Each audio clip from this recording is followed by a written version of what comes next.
Hey, BRB, oh, and I'm in R3. myself to comprehend. Why did I just see through my eyes for me? 'Cause I can't believe she's talking to me. I'm sat here just hoping my dreams come true. So are you? Just dance, wrap both your arms around my body and dance like you owe nobody. I could not care what anyone thinks. Never found a leader after those drinks. I found my weakness in the shape of you. There's a kind of sweetness oozing out of you.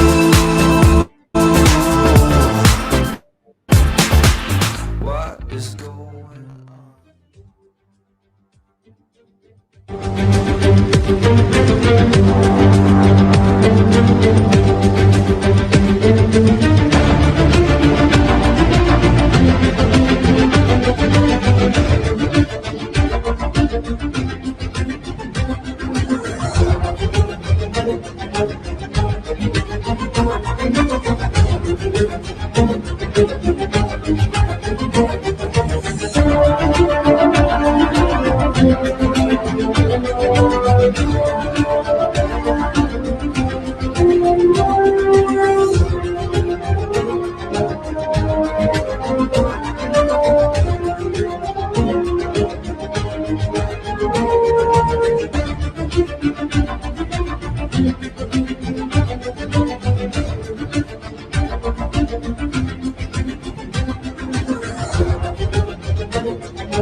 Bismillahirrahmanirrahim. Assalamualaikum warahmatullahi wabarakatuh dan selamat pagi kepada para hadirin sekalian, terutamanya yang dihormati penolong kanan pentadbiran SMK Seksyen 9, Puan Karyanis binti Abdul Aziz, Puan Nur Fazilah, wakil dari pihak JPS, and not forgetting our prominent guest of speakers of the day, I'm Wan Christina.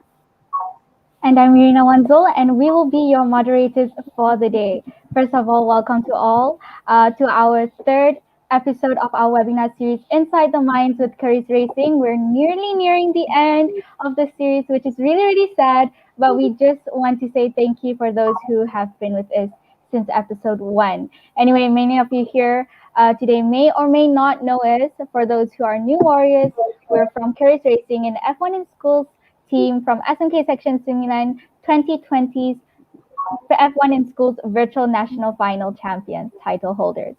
And for our warriors who have joined our past episodes, welcome back. Before we can invite you to join our next journey to the World Finals and jump into this episode, we have prepared a few short videos of our journey to the World Finals so far for you to follow along.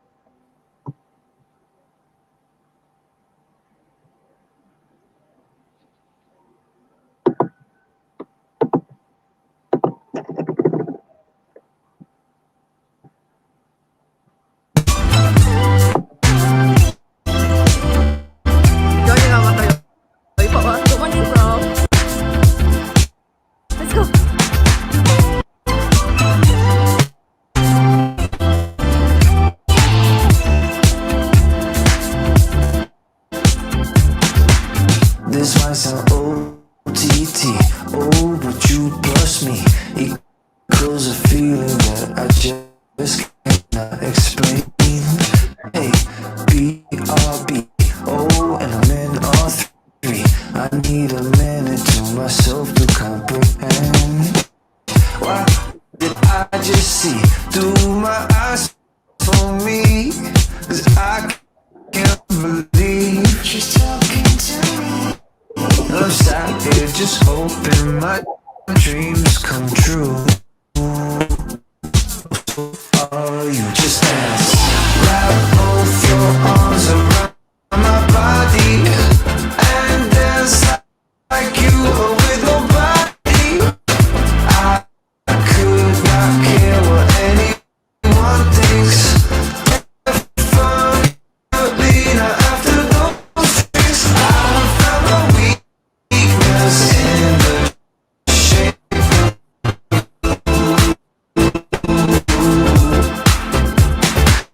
There's a kind of sweetness oozing out of you.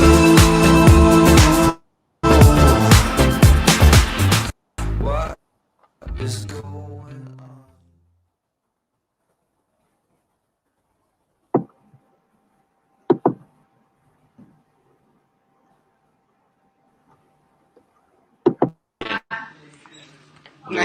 Assalamualaikum. Me and Aiman. warahmatullahi wabarakatuh. I'm Irina Wanzul.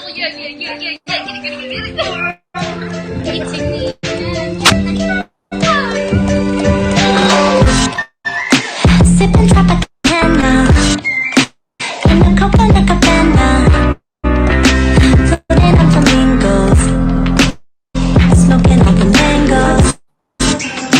Hotter than Mojave, sweeter than agave. We just wanna stay cool, floating in a Calamansi wave. So good for you guys, and I'm sorry I'm too famous for you guys now. Bye. This is how we ought to pop. This is how we ought to pop. Yeah, I'm just trying to. This is how we ought to pop. This is how we ought to pop. This is how we ought to pop.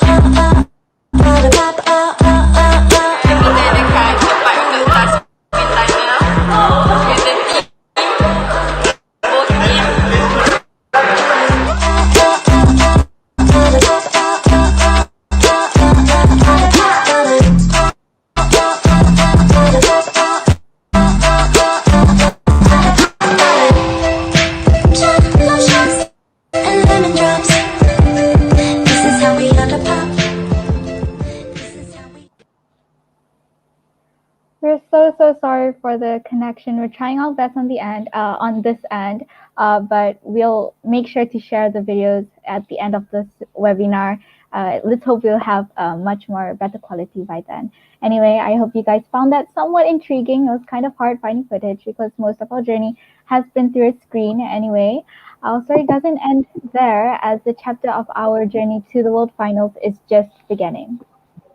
And we would like to thank everyone here today for joining this journey with us by being a part of our third episode of our webinar series, Inside the Minds, with yours truly, Keris Racing. The motive behind this webinar series is to share experiences and knowledge on various aspects that correspond with this prestigious competition to a wider audience. And with that being said, today's webisode is entitled Get Creative with Keris Racing. We'll be sharing all about enterprising aspects of F1 in schools, and personally, my favorite aspect. But before that, saya ingin menjemput penolong kanan pentadbiran ASMK Seksyen 9, Puan Karyanis binti Abdul Aziz untuk memberikan sepatah dua kata. Dengan segala hormat.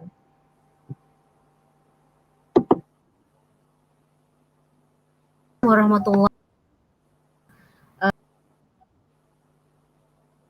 di sini, terutama yang pertama sekali kepada guru-guru Formula One, kepada tim racing itu sendiri, anak-anak SMK Seksyen 9, juga kepada pihak PIBG Sekolah SMK Seksyen 9, tidak lupa juga kepada pegawai daripada JPN iaitu Puan Nur Fazilah binti Rusdi, kepada speaker-speaker iaitu saudari Sharifah Nadira binti Said Nur Syadir, yang saya difahamkan saudari Sharifah ini adalah former student kita, juga kepada Ku Adam Naufal Ku Aizul Nizai daripada team member Rimau Racing, dan kita juga ada jemputan daripada Alif Firdaus, team member of Raya Races daripada Sultan Abdul Hamid College Alustar Kedah.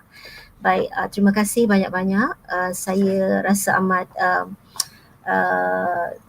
sukacita pada pagi ini kita sekali lagi dapat bersiaran dalam talk sempena pertandingan ke United Kingdom Formula One in Schools Virtual World Final yang akan diadakan pada 4 sehingga 6 hari bulan Jun nanti. Jadi ini sebenarnya adalah rentetan daripada pihak Formula One SMK Seksyen 9 telah melancarkan program Journey to the World Final. Ada 4 episod semua sekali. Jadi kita di episod yang ketiga untuk mengetahuilah serba sedikit dengan judulnya Inside the Mind, dengan bertujuan untuk berkongsi pengalaman dan pengetahuan tentang berbagai aspek yang menjurus kepada pertandingan Formula One di sekolah ini. Jadi kita rasa sangat berbesar hati, sangat teruja, dan kita akan nantikan pada saat 4 hingga 8 hari bulan 6 ini, dan segala kerjasama yang diberikan oleh semua pihak, semua guru, semua murid PIBG, dan daripada pihak luar itu sendiri yang telah memberikan sumbangan, memberikan dana.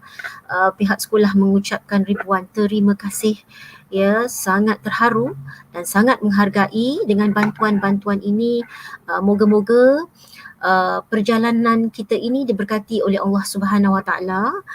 Kita berdoa moga-moga kemenangan itu milik kita lah, walaupun kita belum tahu, tetapi saya percaya dengan berkat usaha kerajinan yang tidak henti-henti daripada guru, daripada murid dan semua pihak, insya-Allah kalau ada rezeki, kita boleh berjaya, siapa tahu.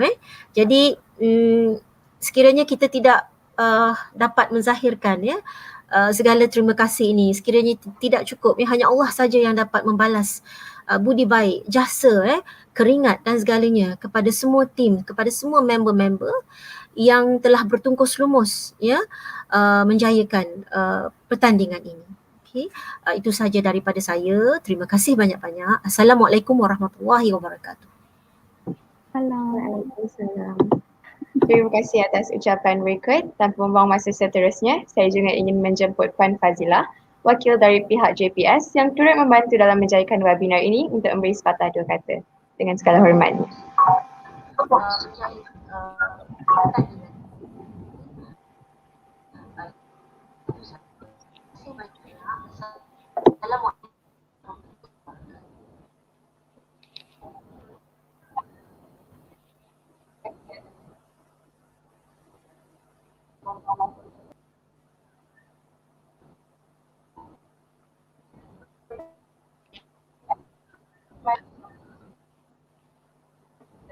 Puan Fazila ada bersama kita ke?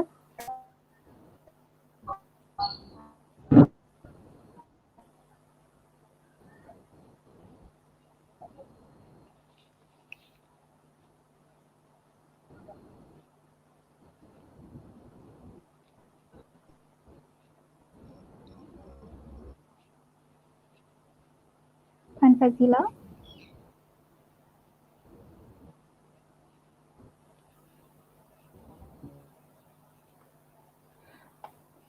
Okey.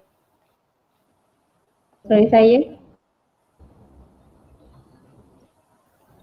Okey. Assalamualaikum. Salam sejahtera kepada barisan pentadbir SMK Section 9 yang bersama pada maaf sebab saya pun ini ada. Tak apa. Okey, dengar suara saya? Dengar.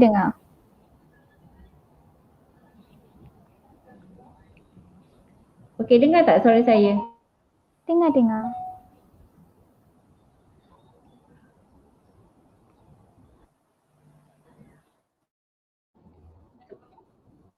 Saya online sekarang. Dengar tak? I think ada cuma maybe in connection pun sudah sikit. Okey, dengar. Ya. Okey, saya teruskan ya.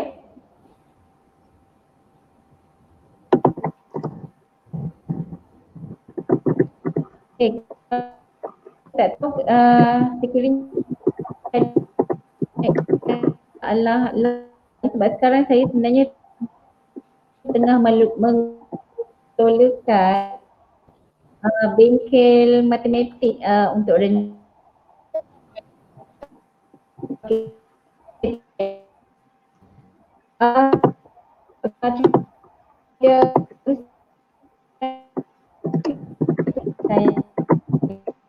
saya harap ini akan lancar.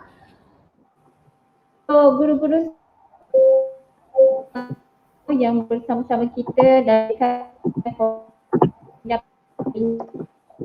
pada murid-murid juga seperti dalam surat kita maklumkan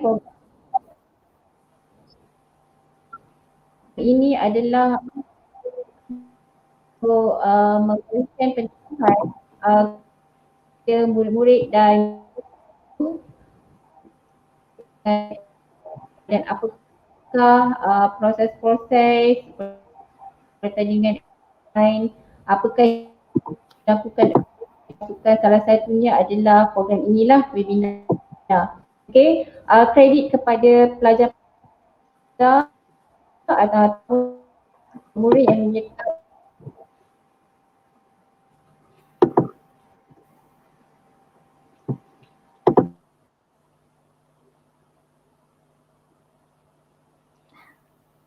Puan Fazila lag sikit.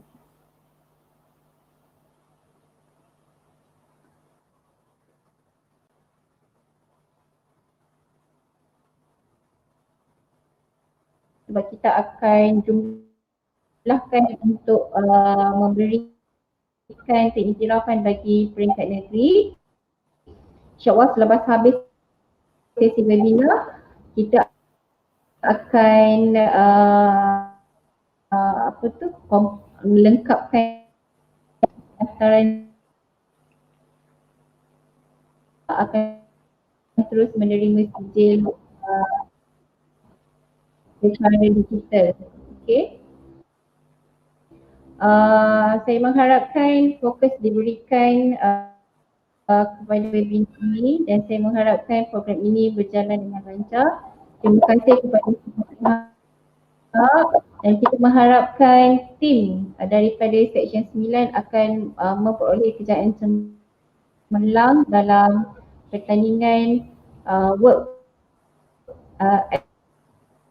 activity.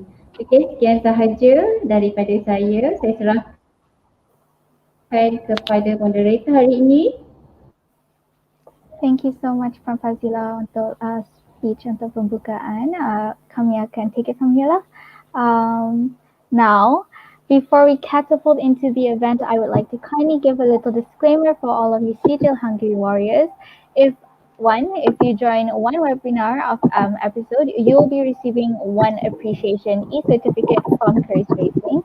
Now, in order to get a state level e-certificate, thanks to JPS, who's actually partnering with Keris Racing with this webinar, you'll need to join all the webinar episodes from episode 2 to episode 4. So, Keith, how about you continue? My announcement pula, kita tak terlepas juga kepada para guru, termasuk para guru di bawah jemputan pihak JPN. Saya ingin memaklumkan bahawa pada hujung webinar ini, kami akan memberikan anda Google link ke form yang akan membantu menaikkan mata SPL KPM anda. So without further ado, we would like to invite our first speaker of the day with Ku Adam Naufal, Team F1 in Schools Rimau Racing's Team Manager. Ku Adam Naufal is an alumni of SMK Section 9 Shah Alam, class of 2020, whom has been active in the school's F1 in Schools Club since 2019 as the team manager and resource manager for SMK Section 9's F1 in Schools team, Rimau Racing. Currently, Ku Adam and his team are preparing alongside our team for the 2021 Virtual World Finals this June in London, United Kingdom. Hi and good morning, Adam. You may take it from here. Remember, para hadirin, a Q&A session will be opened at the end of Adam's talk. So please get your questions ready. That is, if you want extra brownie points. Adam, the stage is yours. First of all, are your slides okay? Hi. Hopefully they're okay. I hope. Okay. We'll just pray for the best. All right. Okay. So we'll get out of here.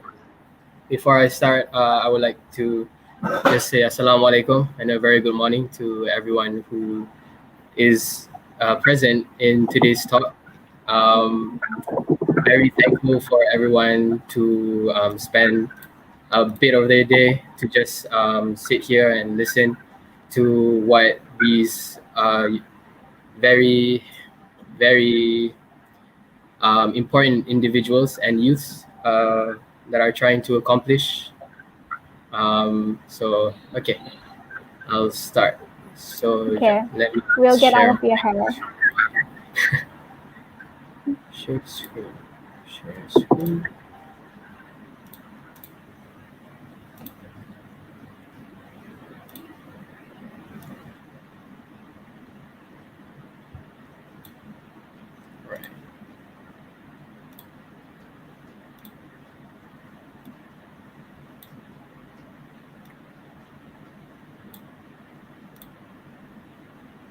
All right, can everyone see the slides?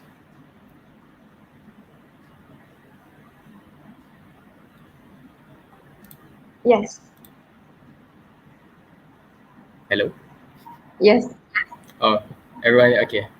So I would like to start by basically giving a wonderful and welcoming thank you to Keris Racing for inviting me to this platform to talk a little bit about my team.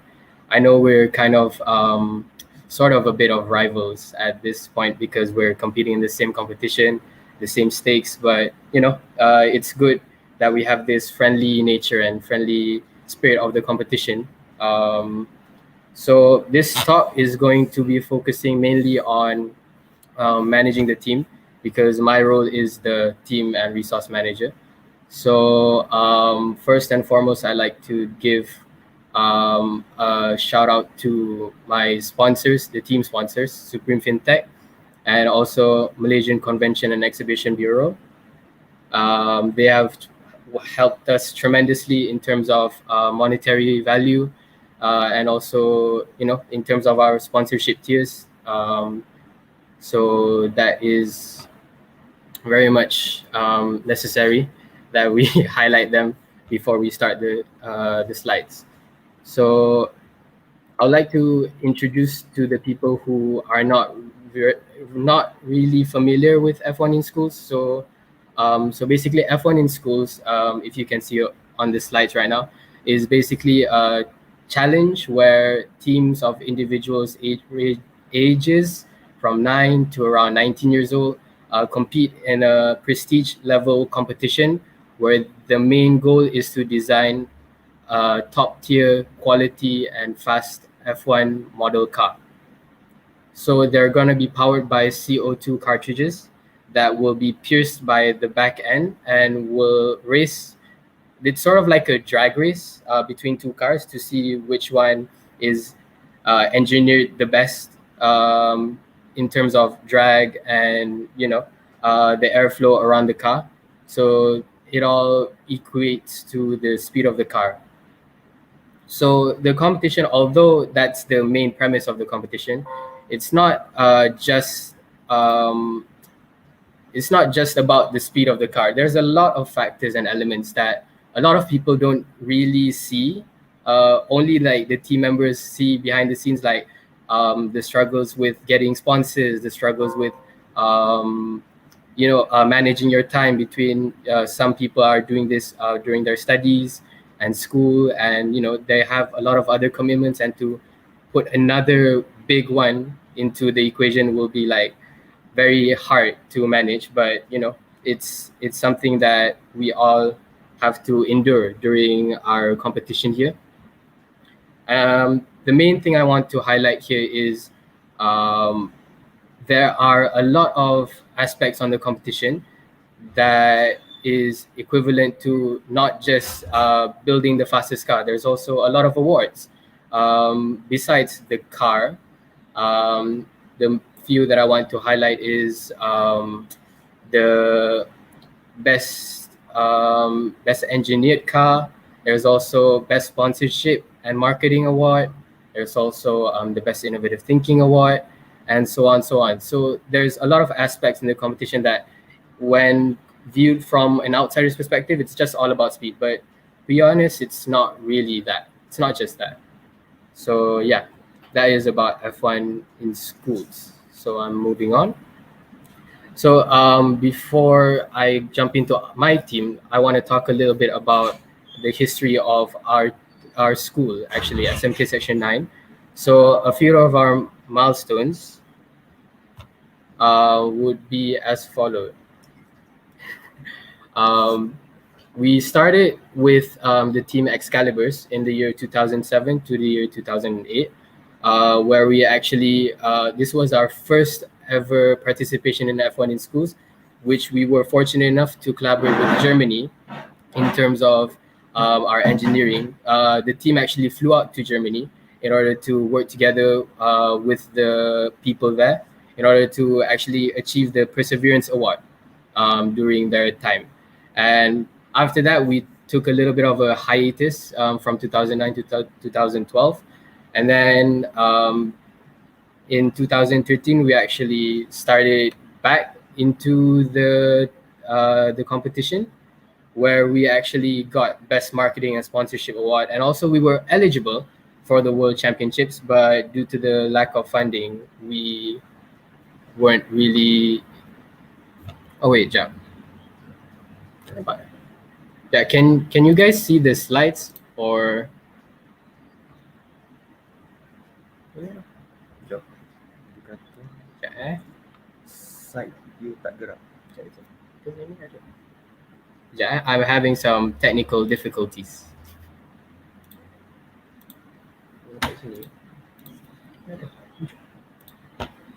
Not sure.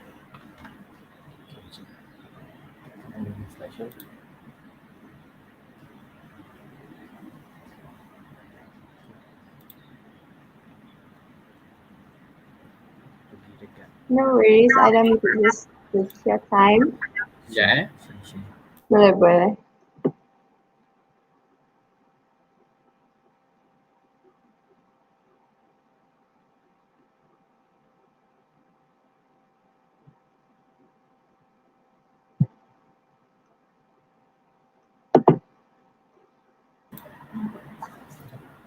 Okay, can everyone see the slides now?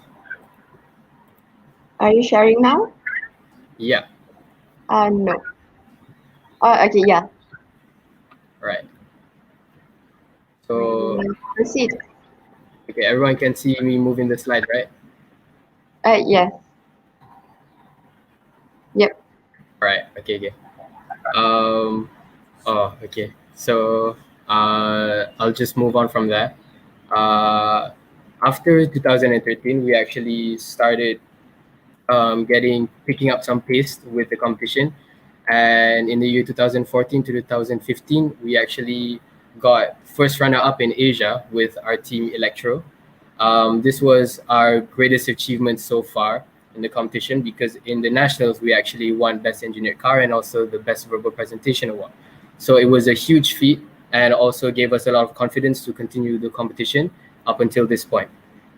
So moving on, we're moving on to Team Luminous, who entered in the same year, the year after Electro, where they also won the fastest car in the nationals, and they actually um, were eligible to compete to the world, but due to the lack of budget and funding, they weren't able to continue. So be moving on. This is Plasma Racing. They entered the same year as well with Luminous, and they were also eligible, but the school was having a bit of a problem with in terms of our finance, so we weren't able to continue. Next is Synchro 9. This is among of the few most well-known teams in Section 9, because it also won Best in Asia, but it also was one of the few teams from Malaysia to win in a specific award, which is the Best Innovative Thinking Award, with their innovation, which was the conversion of bottle caps into keychains. So that was a very huge feat for Malaysians around the world.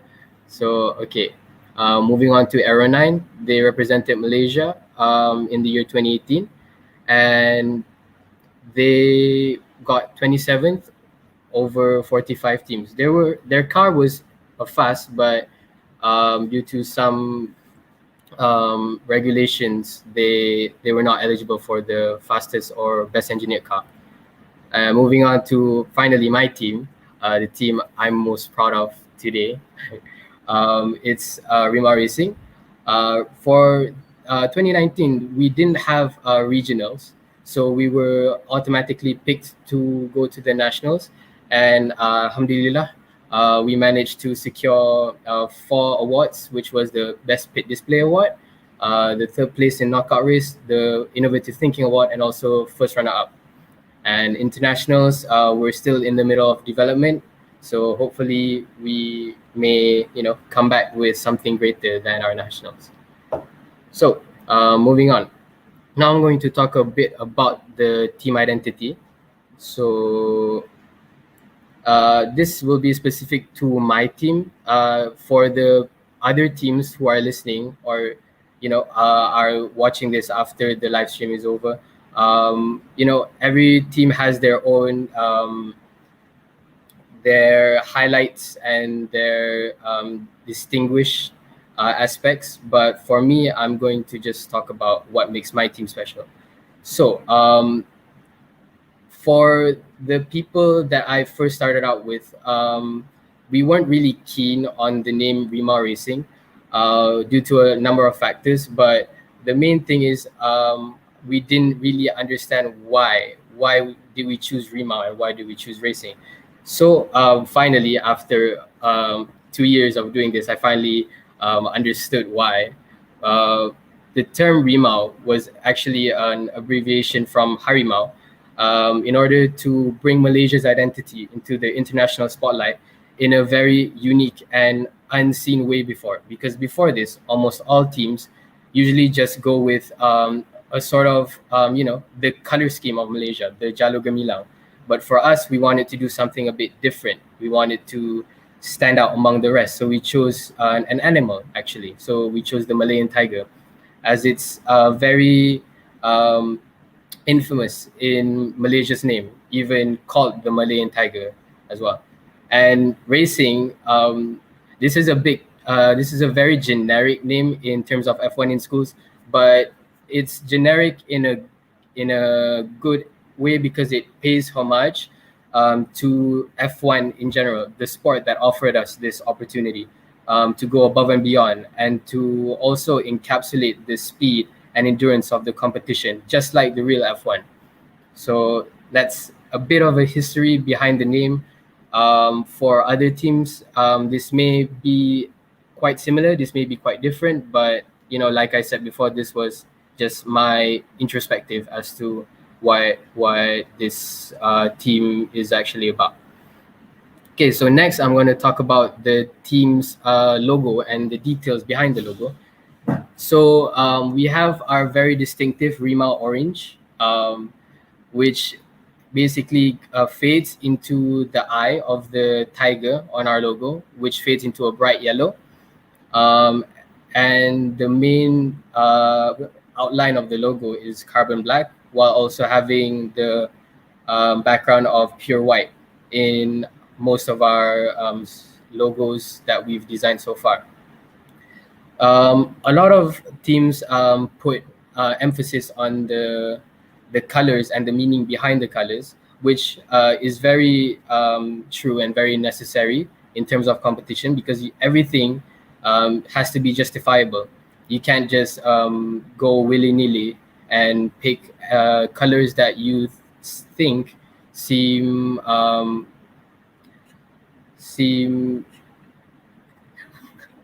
they seem like they work together, but they have no meaning behind them. So it's very important. So for my team,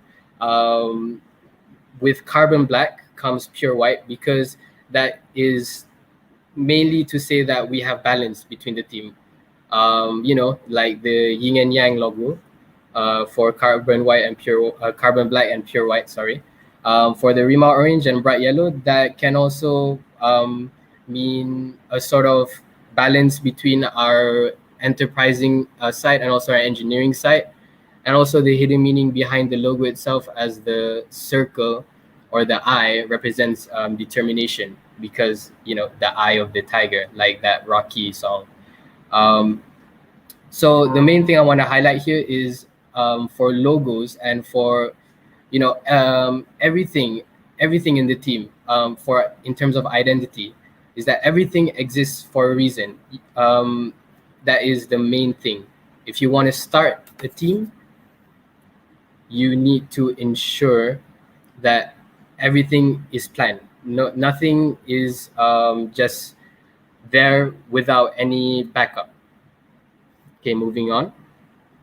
The next thing I want to highlight is logo versatility. This is somewhat important in terms of if you're trying to create a logo that is going to be unanimously known by everyone.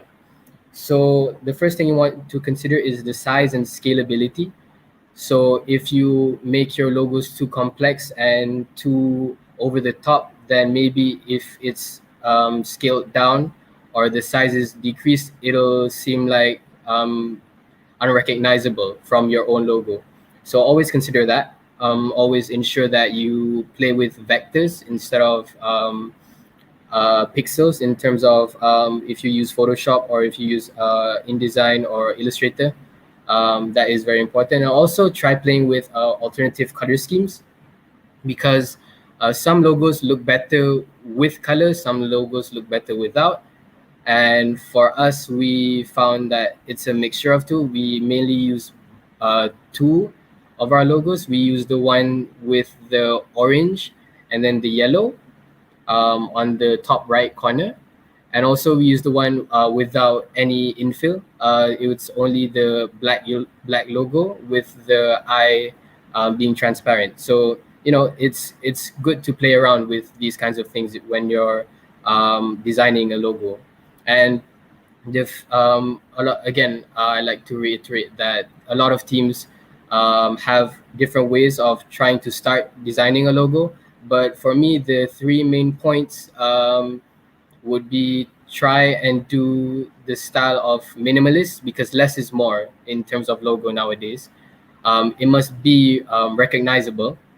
It can't be something like generic. It can You can use geometrical shapes, but make sure that there's something that makes the shapes stand out, like pop out.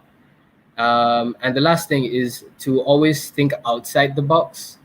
So again, in the logo, everything needs to have a meaning. So if you only keep within the constraints of it needs to be within a circle, it needs to take the shape of a normal pentagon or hexagon, then it's gonna be very hard to make your logo differable from others, because a lot of logos are already like that. So just try and do something that's never been done before. All right. So I'm moving on. That is all about team identity. Now I'm going to talk about management and how I structure and delegate tasks to my teammates. So for this, I've created a timeline, which this is very necessary for the competition. Sorry if the text is a bit indifferent from the logo, from the slides. I think that was my bad in terms of my PowerPoint slides, but it's okay. I think I can get my point across still.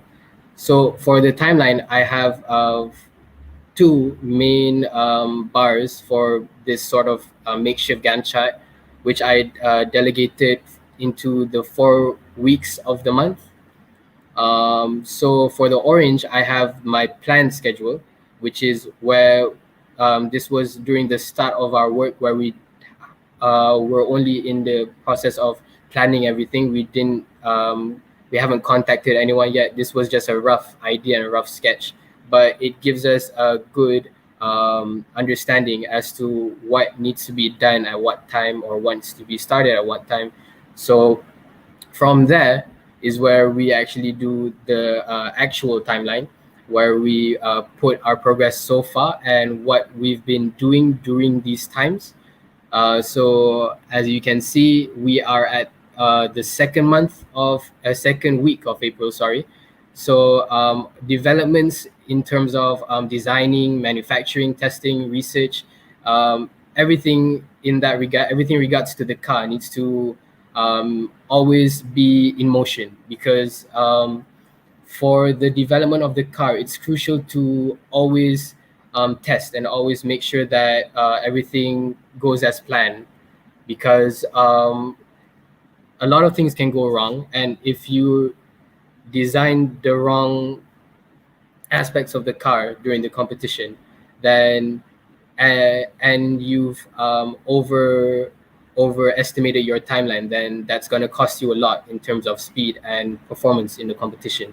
So it's very important to always focus on your time delegation for the car. Also important is to always practice in terms of your verbal presentation, and also your marketing and sponsorships, because that is one of the key aspects in a lot of companies and teams' return of investment. So always ensure that you keep up to date with them.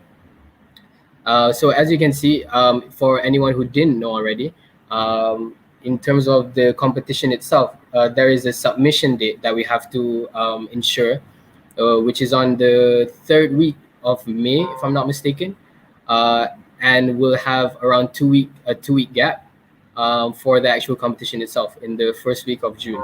So everything needs to be finished during that time. So hopefully, and I'm using my estimation here, I can't determine that we'd be done by everything before the submission date, but hopefully everything goes to plan.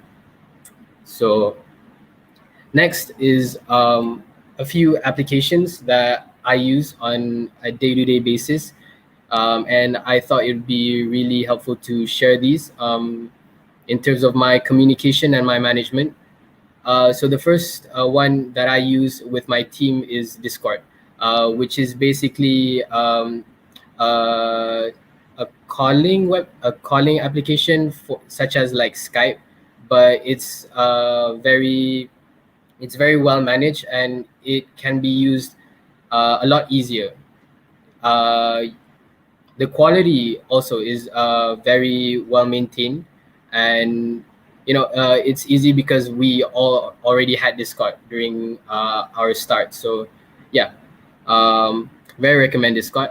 Next is Telegram. Telegram is very very good when you want to share files, any files in that manner, not just pictures like PowerPoint files, presentation slides, everything. Telegram is the way to go.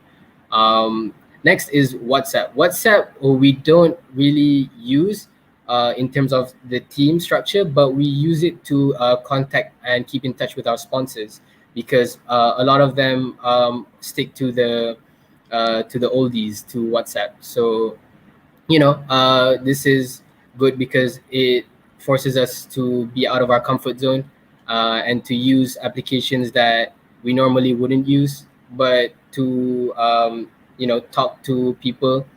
We have to uh, adapt to the situations that come.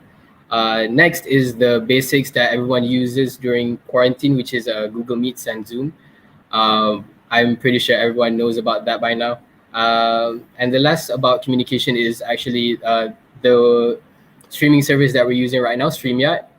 Would definitely recommend this to people who are trying to do something similar, or to just have an event online, because the interface is very user friendly, and it was very easy to use, and the quality is superb. um, Next is what I use for management. So obviously we have to have management in terms of what we do in a week or a month. So obviously I use Google Calendars in order to schedule meetings and stuff with my teammates and to inform them of any updates. Next is a one that I've used before but don't really use now, which is Notion. It's a very customizable application and website, and I would recommend people who are really into like designing and making your interface look very nice, to use Notion, because it's very good. Next is a very general thing is Notes. It doesn't need to be notes on an application on your phone. It can literally just be like you taking notes on your book, because I feel like a lot of people overlook that aspect of management, is to just take notes and be prepared to take notes whenever and wherever you can, because a lot of information comes at you like very fast. So if you use notes and you take notes often, I'm sure that uh, those informations that are going past you will stick to your head. Next is Excel.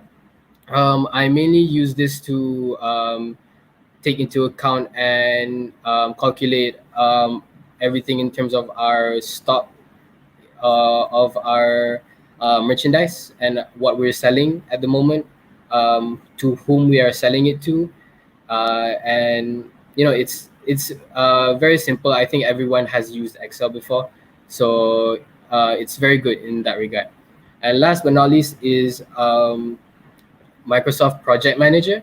This I'm kind of new to, so I don't really know that much about it. But I can safely say that if you're trying to manage a project such as F1 in schools, such as your team, then a project manager app is a very good way to keep everything in check, and to delegate your time and management very easily for this.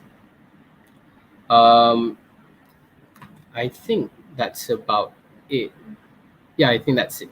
So yeah, I think that's all that I'm going to share. Does anyone have any questions? Just wait, yeah.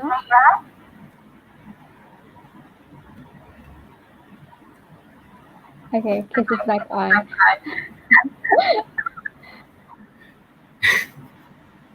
Thank you, Adam, for the very informative talk. Our Q&A slot will begin now, para hadirin. You are most welcome to write down any questions that you have in the comments down below.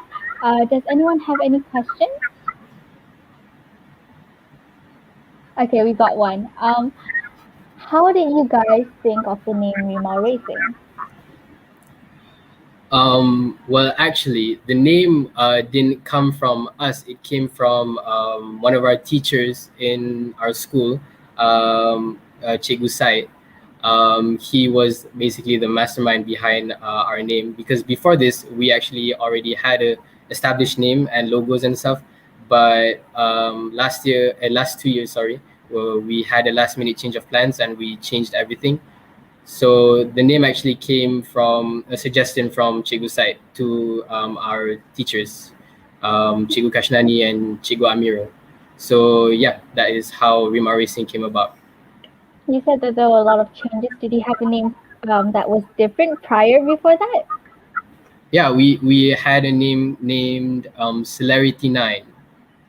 And what was that Very concept different. about? Yeah, So the it's a concept. drastic change between the two, from Rimau to Celerity.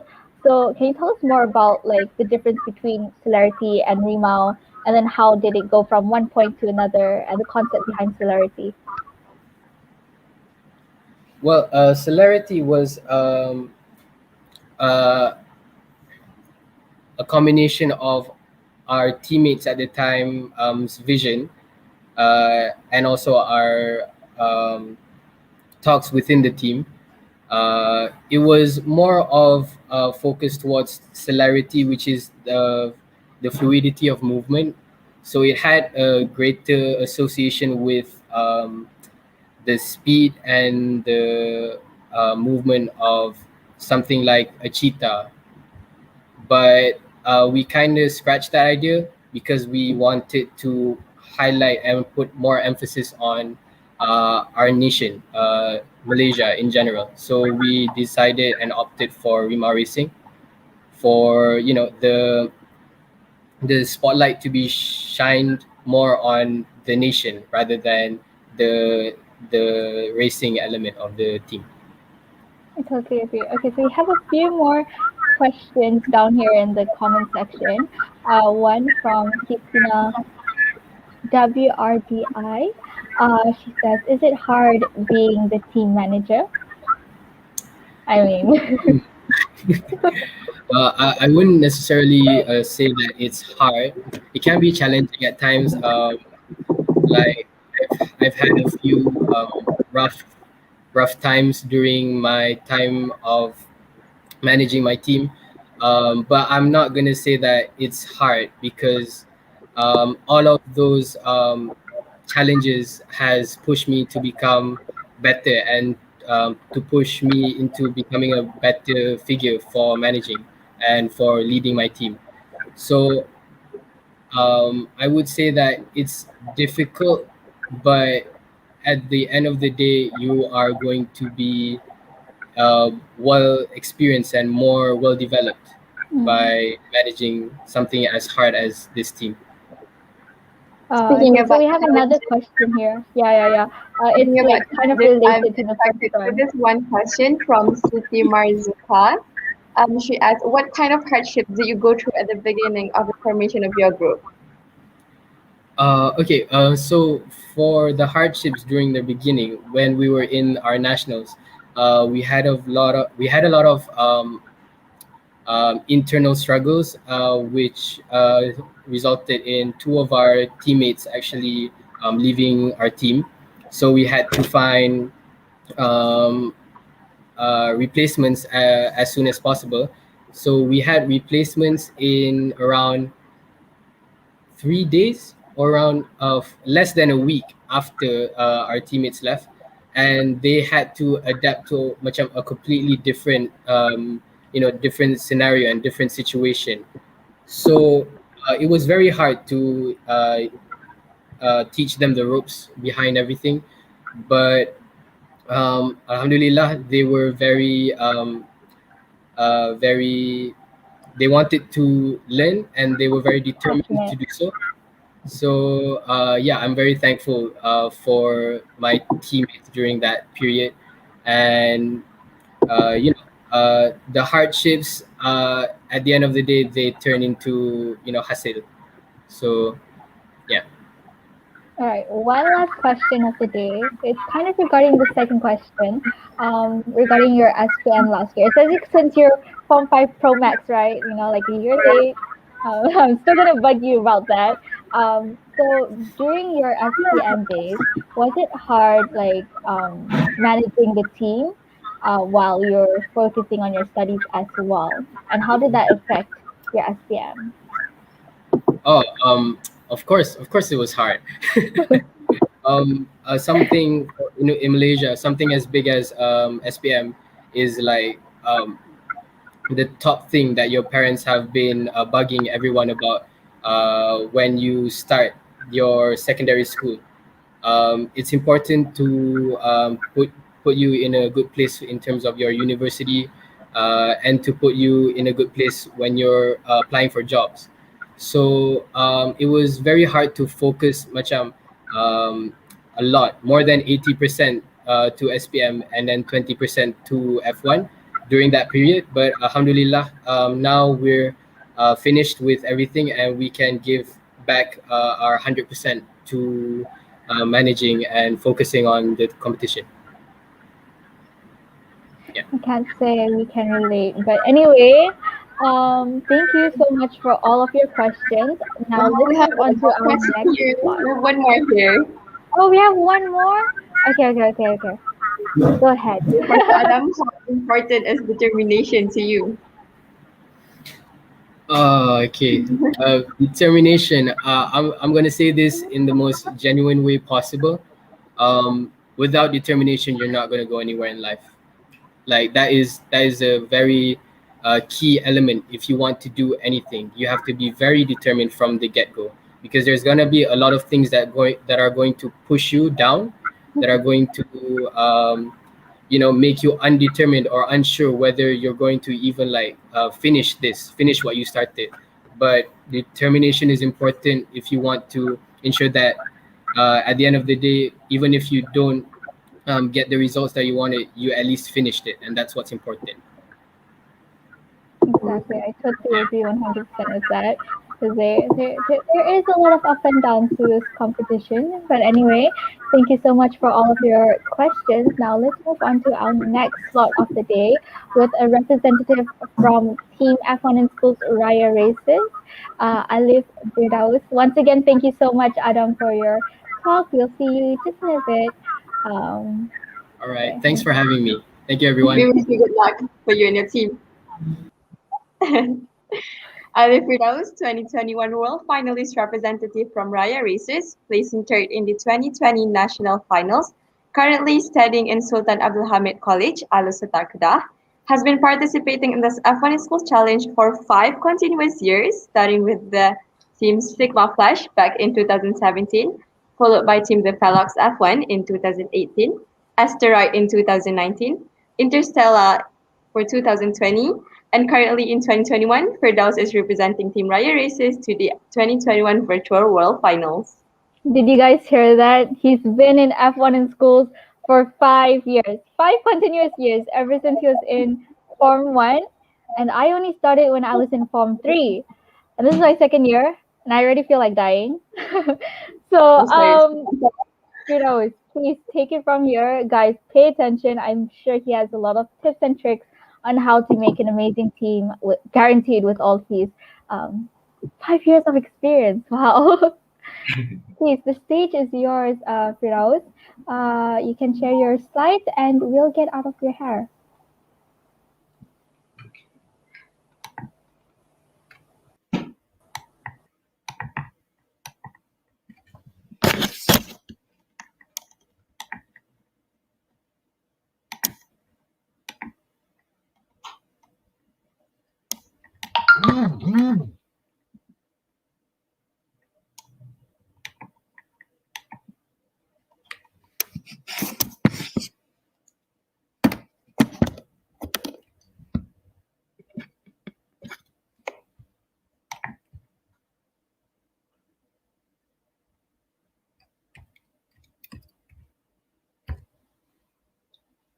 So first of all, I would like to say thank you to both Arina and Christina for welcoming me. And then I would like to thank you to SMKS Milan for inviting me to this talk, especially for Keris. We've been like best friends since last year, so that's really cool. So Assalamualaikum warahmatullahi wabarakatuh, and a very good morning to everyone. Um, my name is Firdaus. I am a representative of Raya Races from Sultan Abdul Hamid College, Kedah. So I will be representing Malaysia for the 2021 World Final that will be held in United Kingdom. So today for my topic, it will be about a step by step on how to create a successful brand. I am the project manager as well as the design engineer for Raya Races, and yeah, I would like to share a few tips and tricks on how to create a brand that can attract people's eyes as well as make people remember about your team. So let's go. So before we start, my name is Firdaus, also known as Poet for some. I am a 17 years old student currently studying in Sultan Ahmed College, Kedah. So this is my 5 years in F1 in schools competition. I have been participating in F1 in school competition since 2017. Since then, I have been in 5 different teams, including Sigma Flash when 2017, and then the Falconix F1 in 2018, and then Asteroid in 2019, and 2020 for Interstellar. So one of the story behind me being in F1 in schools actually started when a senior of mine from Sigma Flash ended up being sick for the national final. So I had to be the cover up for him 1 week before the actual competition. So I was completely starstruck. I have no idea what is F1 in schools. It was completely a culture shock for me. And the overall results for us ended up being the 60th team out of 30 teams. And then for 2018, with the Falconix F1, I decided to bring my own team by managing them. So at first, it was kind of hard. So we ended up being the 20th team out of 25. It was at first kind of down at first. So we decided to just go for it for the next year, try our best, and just have fun. So in 2019, for Asteroid, we ended up jumping very high. We ended up being as the 4th place out of 29 teams, as well as winning the Best Portfolio Award. So the Best Portfolio Award is about our Enterprise Portfolio Award. We ended up having the best one out of the 29 teams. And then for the 2020, which is the Interstellar Malaysia ended up being one of our proudest achievements so far. We ended up getting the 3rd place out of 40 teams with having the Innovative Thinking Award. And we also qualified to participate in the 2021 final. So although my role is based on design engineer, my skills is more towards graphic design. I began my graphic design journey when I was 8 years old. So I first started with doing bloggings. And then I slowly climb up to where I am now. So the areas of expertise of my areas is graphic design, infographic design, traditional art, marketing, 2D animation, 3D modeling, as well as digital art.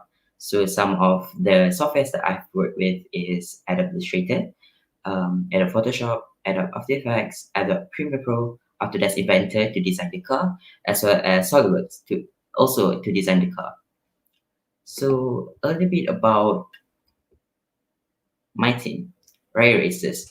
Raya Races is an collaboration team of Interstellar Malaysia as well as Idrisa F1, representing Malaysia in the 2021 World Final. So the reasons being why we ended up being a collaboration team was Idrisa F1 ended up getting the 1st place newcomer award, and we ended up getting the 3rd runner-up award. So both of us were, second runner-up. Both of us were combined by the F1 in Schools Malaysia. and thus that's how Raya was born. So let's get started on our today's session. So mainly, my favorite part of doing F1 in schools is about the brand identity, about the logo, about the name, slogans, and basically the marketing, the graphics. So I'm gonna explain on what does a logo have to do and what does a logo have to um, symbolize. Logos do something aside from look pretty, right? So yes, logos serve many function. That includes with making you stand out from other team. Logo also identifies your key information about your brand. So let's say for us, one of our main brand is hibiscus, the national flower of Malaysia, and then a logo also builds a brand recognition so that people can recognize you just by looking by out of the silhouettes of your logo. So let's go. So there are three logo design principles. One being you have to make sure that it is appropriate for your team. So whether it goes with your brand or not, and then how much it can impact your team, how much it can impact your brand, and then the second principles is how simple is your logo. So making your logo simple can be a good thing as well as can be a negative thing, but once you do it the right way, it should be fine. And then the third one is the memorable. Your logo has to be something that can be recognizable out of those 40 teams that will be participating throughout your stage. So is it appropriate? So appropriate means that the logo is relevant from form and concept to the brand and its background and industry. So for example, on the side, we have Nike. Nike, as we all know, is a sport brand. So for it being a sport brand, it has to be people and dynamic. While Tiffany.co is a jewelry brand company. So their logo needs to be elegant as well as simple and recognizable. And then we have Al Hissan, where as we all know, also a sport company. So that is what makes it appropriate. So it goes with the background of the company. And then we have our second principle, which is making sure the logo of your team is simple enough for people to recognize. So it isn't just only for people to recognize, but it is also for your own good while making your brand identity. This includes your t-shirts, your car, making sure that it is easy to paint, it is easy to print out for your decals, as well as to market on your Instagram, Facebook, website, etc. So simple means that a logo has to be focused on a single story. So as you can see by the sides, we have McDonald's Evolution's logo. So we have from 1953 until 2006. So you can see how much it has changes from a bit more decluttered and turn into a bit more simple logo that we can simply recognize by miles away. So a logo must be simple so it can work effectively and flexibly in a wide range of sizes and media.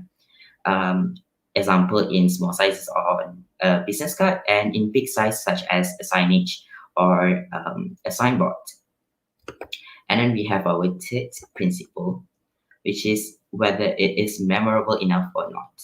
So memorable means that while the form must be simple, it must also be distinctive enough to be easily remembered.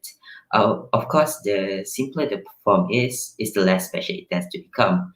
So the challenge for the designers, you have to make sure that to keep it simple while making it distinctive enough so it can be remembered. So as you can see from the sides, we have the Apple logo, which is very simple. If some of you guys might know, the Apple logos before this wasn't like this. It was kind of in a rainbow color. So it doesn't really suit every single product that was produced by them. So then we have Formula F1 logos that was recently changed in 2018. So before that, the F1's logo is a bit more complex rather than this one. It's a bit more simple and a bit more aesthetic looking and minimal.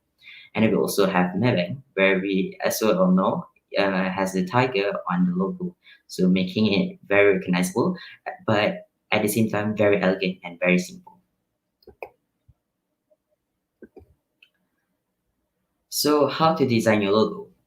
Usually whenever I design my logos for the team or for my clients, for companies and stuff, I use the five phase of designing. So first one, you have to discover, and then the second one, you have to explore. Third one, you have to sketch. The fourth one is to design. The fifth one is to define and work out. So for the first one, the discover phase is the question phase. So this phase is where you're gonna do some brainstorming for your brand. So designers use this time to tease out as much context and background as possible to fully understand your brand organization. As example, for Raya, we have to do some brainstorming to ensure that we can come out for the best brand identity. Um, so uh, you need to fully understand about the brand or your organization, its values, business, brand attributes, etc., and how much it can impact towards your sponsors. How aesthetically pleasing it is, how minimal, how simple. This is also the time to post preliminary design question about the desired look and feel, all possible use case, and any must-have or special requests. So some of the question that you can do during the brainstorming is, what is the meaning or story behind your brand's name? So you have to make sure that you have a complete story on the reasons why you come up with that name, why you ended up choosing that name, and how much that name can benefit your team when it comes to brand identity. And then we also have and then you have to make sure that you know your target audience. So in this case, for FNN schools, our target audience is around the age of 13 until 40. So that is very important. You have to make sure that your logo is fun, but at the same time looks very professional. It is a must so that not only students can be attracted to your project, but as well as sponsors. And then you have to get to know what your goals for this new logo, how will success be measured, and you want people to feel, you need to know what kind of feeling you want people to feel when they see your logo. So whether you want to make them feel calm or you want to make them feel excited, make them feel nostalgic, that is very important when it comes to making a logo.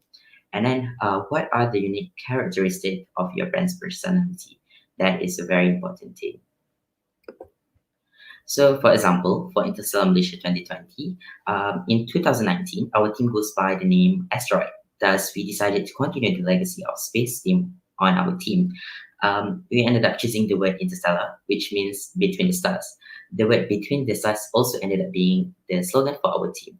So, by the name itself, you can already picture a logo that consists of galaxies element as well as bold color and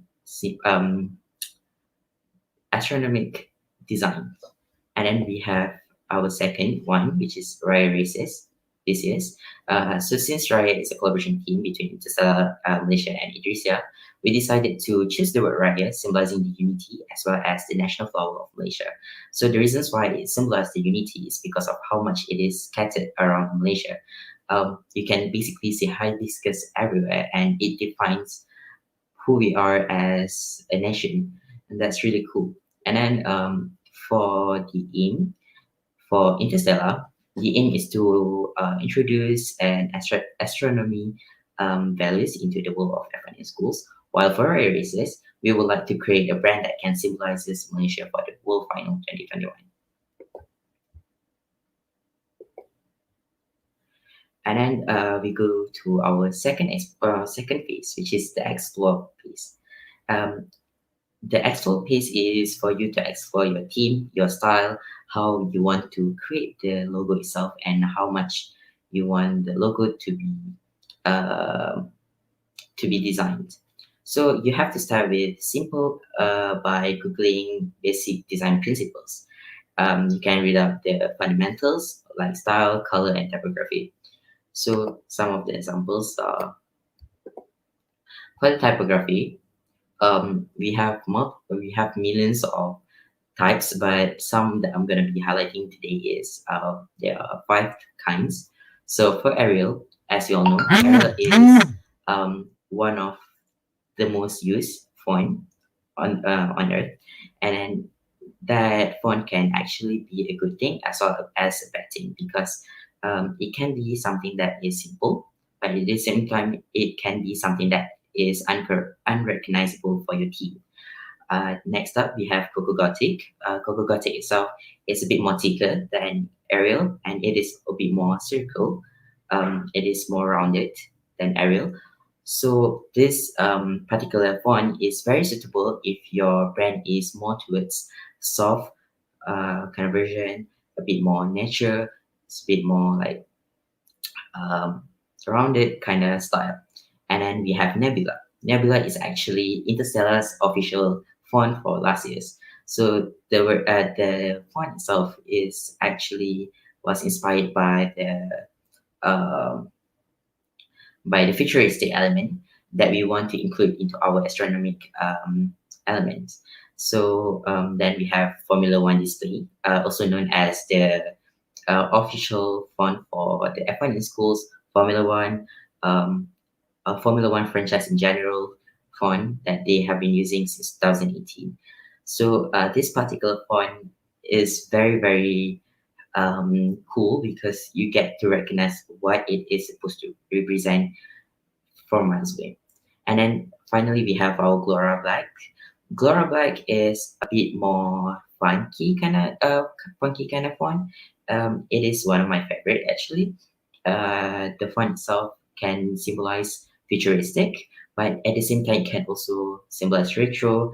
It can symbolize flora. It can symbolize roundedness, and it can definitely be a beneficial thing to add for your team. So we move on to the style of your logo. We have the one that I'm going to be highlighting today is 5 different types of logo. One being the abstract logo. So as you can see, we have the Pepsi logo. The Pepsi logo also have multiple evolutions since it was founded. But this one that came for the present one ended up being the most recognizable one.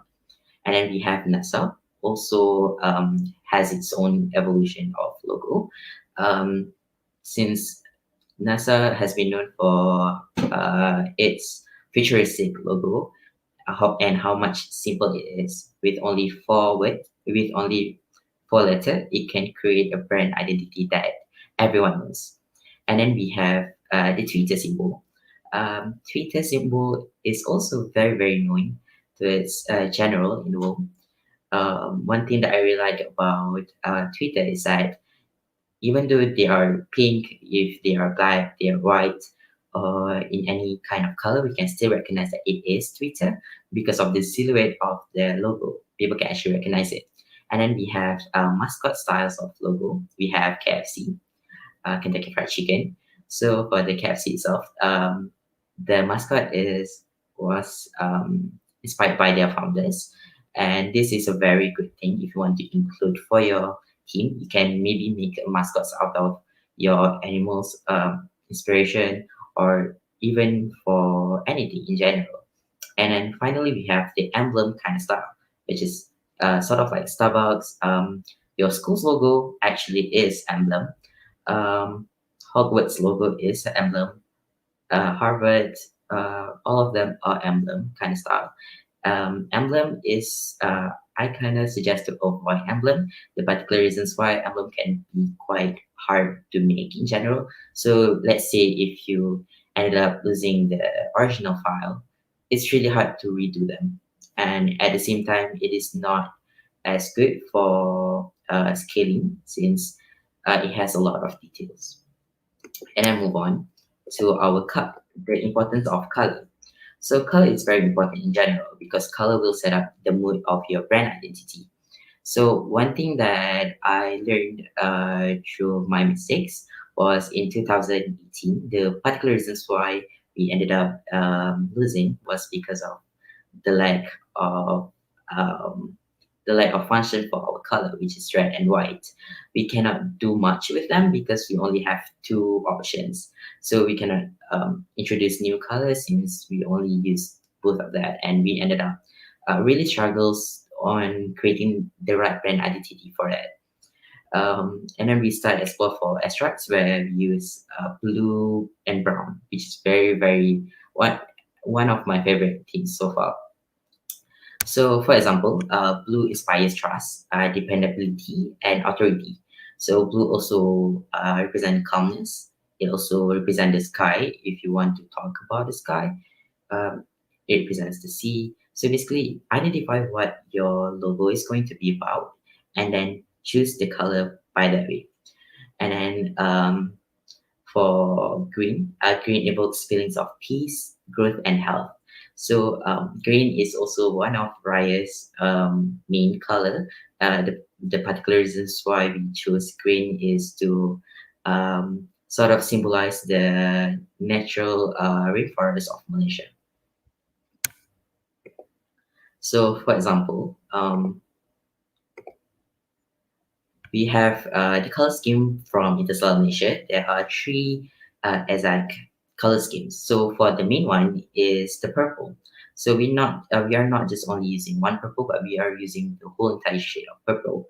This way we get to create depth as well as richness on the color, and kind of gives it a bit more uniqueness towards it. And then we have the yellow slash golden color. This color is to symbolize the star from the Between the Stars slogan. We only use this whenever there are touches of accent. So such as for our logo, for our t-shirt, that's all because gold can be quite heavy on a piece of brand. While we always include white for every single team, which is to function as a contrast and can deliver a lighter, sort of like a lighter view for your team. And then we have Raya races. Raya races symbolize the evergreen of Malaysia's rainforest for the green. And then we have the pink, which is to symbolize hope and unity. And as I mentioned earlier, we include white to create a clean, simple background for a logo. And then we move on to our third phase, which is sketching. Sketching is very important because some of the best ideas start with a sketch. For me personally, I tend to learn that if I do not sketch first, it's going to be a longer way to create an actual brand. And by that time you have created a brand, you ended up cannot use them well because you haven't done enough sketching or research in general. So sketching is a powerful process to use because it always helps discovers the best ideas, as well as giving solution to a design problem that might come in the future. So it is a difficult task to freestyle a complex design out of midair without hashing out the details. This is why I really suggest for most of you guys to use to do some sketching first before designing the final logo. So the most important step is sketching.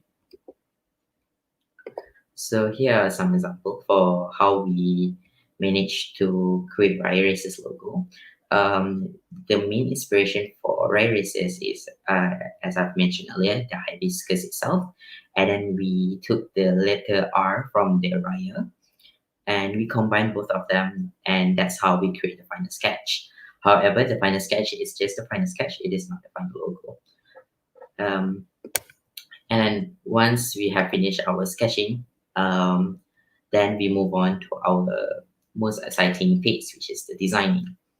By now, you should have a messy sketch of your logo.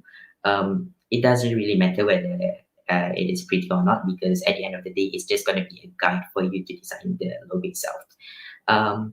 It can also create a better sense of what you want the final logo to look like of the sketches.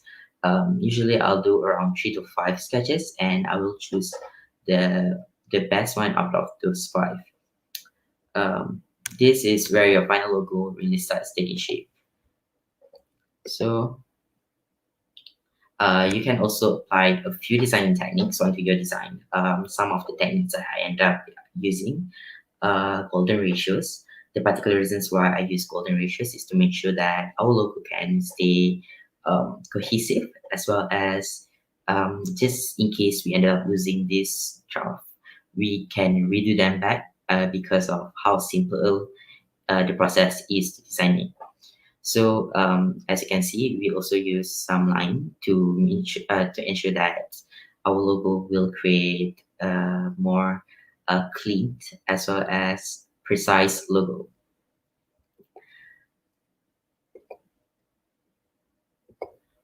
And the final parts, which is the mockup parts.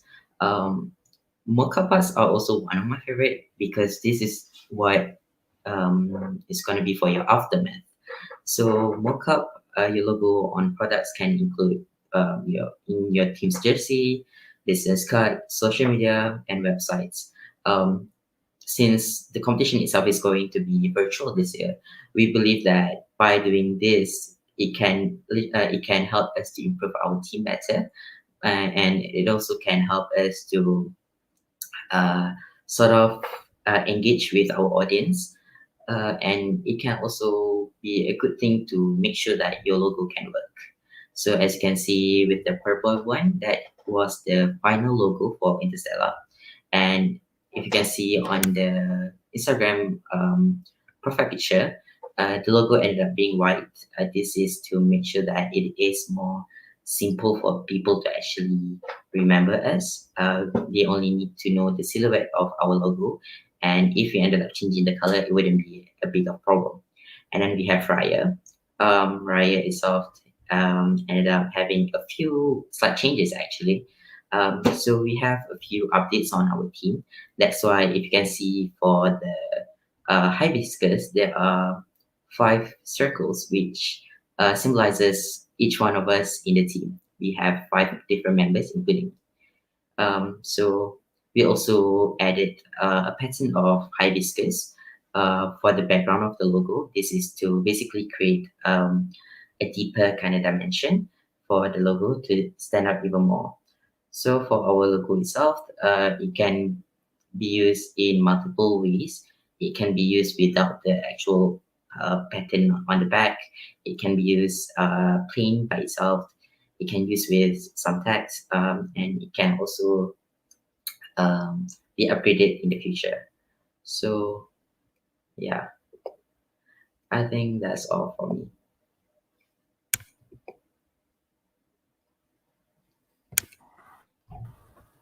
Oh my god. Okay, first of all, I have to say the slides. The slides are so pretty, Voyeur. Oh wait, let me try find something now. Thank you. Yeah, how it took you a night to do this? All of this? Yeah. Oh, okay. But Impressive. good. Oh, sorry, my voice just broke there. Anyway, thank you so much for the very informative talk. Again, like this is so important, especially for whoever is interested in starting a business. Because I know during quarantine, a lot of people are interested in like venturing into making a small business for themselves, etc. So, this is amazing. I enjoyed the slides so much. And without further ado, our Q&A slot is open. So if anyone has any questions for Boyer, and this is the time to ask any questions regarding graphic, any softwares, etc. Because I mean, the man has been doing graphic designing since he was 12. I have a 12. I have a question. How long did it take for you to be as good as now, Boyet? Sorry, I mean, It's fine. How long did it take? I mean, that question is kind of subjective because I don't think I'm that good. No, to- Michelle. oh, Don't you say you don't think But that you're big good? You're good. You're good. but to get to the point where I am now, it took me roughly about 8 years. So I began my journey with Photoscape because back then I didn't have the privilege for purchasing an Adobe software. So it was a slow kind of situation for me, and then I slowly climb up into next step, next step, next step. 8 years to be as good as now, and 5 years of experience being in the Akman's competition. That's impressive. I don't even know what I was doing at 12 years old. I think so. I was like one of the sticky kids that was always on their phones. Me too, actually. No. Don't belittle yourself. Okay, we have another one. Yeah, let me find this question. There are a lot of questions here for you. Okay. So here's one I put on the screen. Do you have any of your graphic works from your early years? I mean, do you? I do have my running blog, I mean, if you which wanted to is kind of share. embarrassing to look at. I was mean, it actually shows growth. I made it when I was like 9 or 10 or something. It was I made it for my mom's business. It was just like fun je. I'm not sure if I can share it. Is it possible? I mean, sure, go ahead if you have it with you. The Okay, stream is kejap, yours.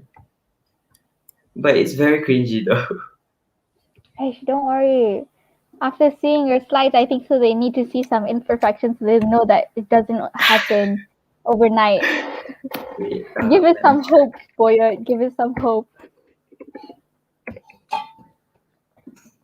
And whilst you're like sharing that, there's another question here that says that's asking like, what is your proudest work?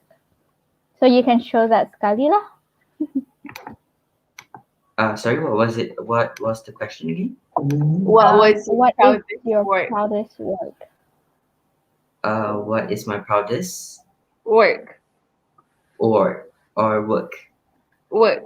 Work. So far my proudest work. I don't have a specific one, but if to say myself, I'm pretty sure I will say about our verbal presentation video because of how much struggles it actually causes to make that. So he's And proud of that. So everyone, you may go to the YouTube channel of Interstellar last year and go check out that video. Yeah, it deserves the hype. I mean, like prior to 1 week before that, I have no idea how to use After Effects, so I have to like learn in 1 week. That is quite hard. And then one day before, well, the night of the submission, my computer ended up crashing down, so all of the videos ended up hilang, and I have to restart back. We ended up sending it. This is bringing me back to nationals and a lot of National. not really great flashbacks. I remember us having so many computer problems as well. I think so most team had computer problems, but for our team, we literally couldn't use our computer, so we had to what's it called again? Parsec everything. It was a nightmare. But hey, both of us survived and we're going to the world finals Yeah, together. So that's Joyous, yeah. amazing. Wait, I'm gonna share the screen. Sila. Go ahead. But just a spoiler alert, it's very cringe. I hate it so much. Okay. Can you Gross. see it? It's your early work. Yeah, I did it Okay, when I was so what 9. is this? What is this actually?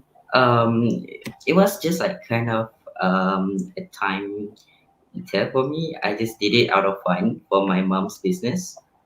So dah tak ada point for this. You did this So at 9 years old.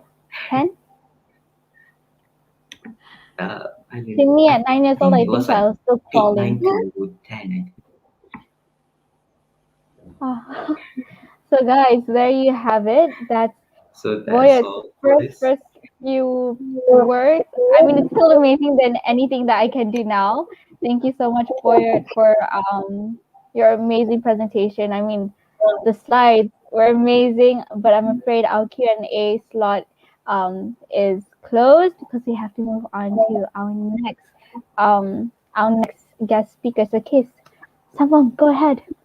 Go Thank you, ahead. everyone. So thank you. Thank you, Firdaus, for Thank joining you, us. Boyer.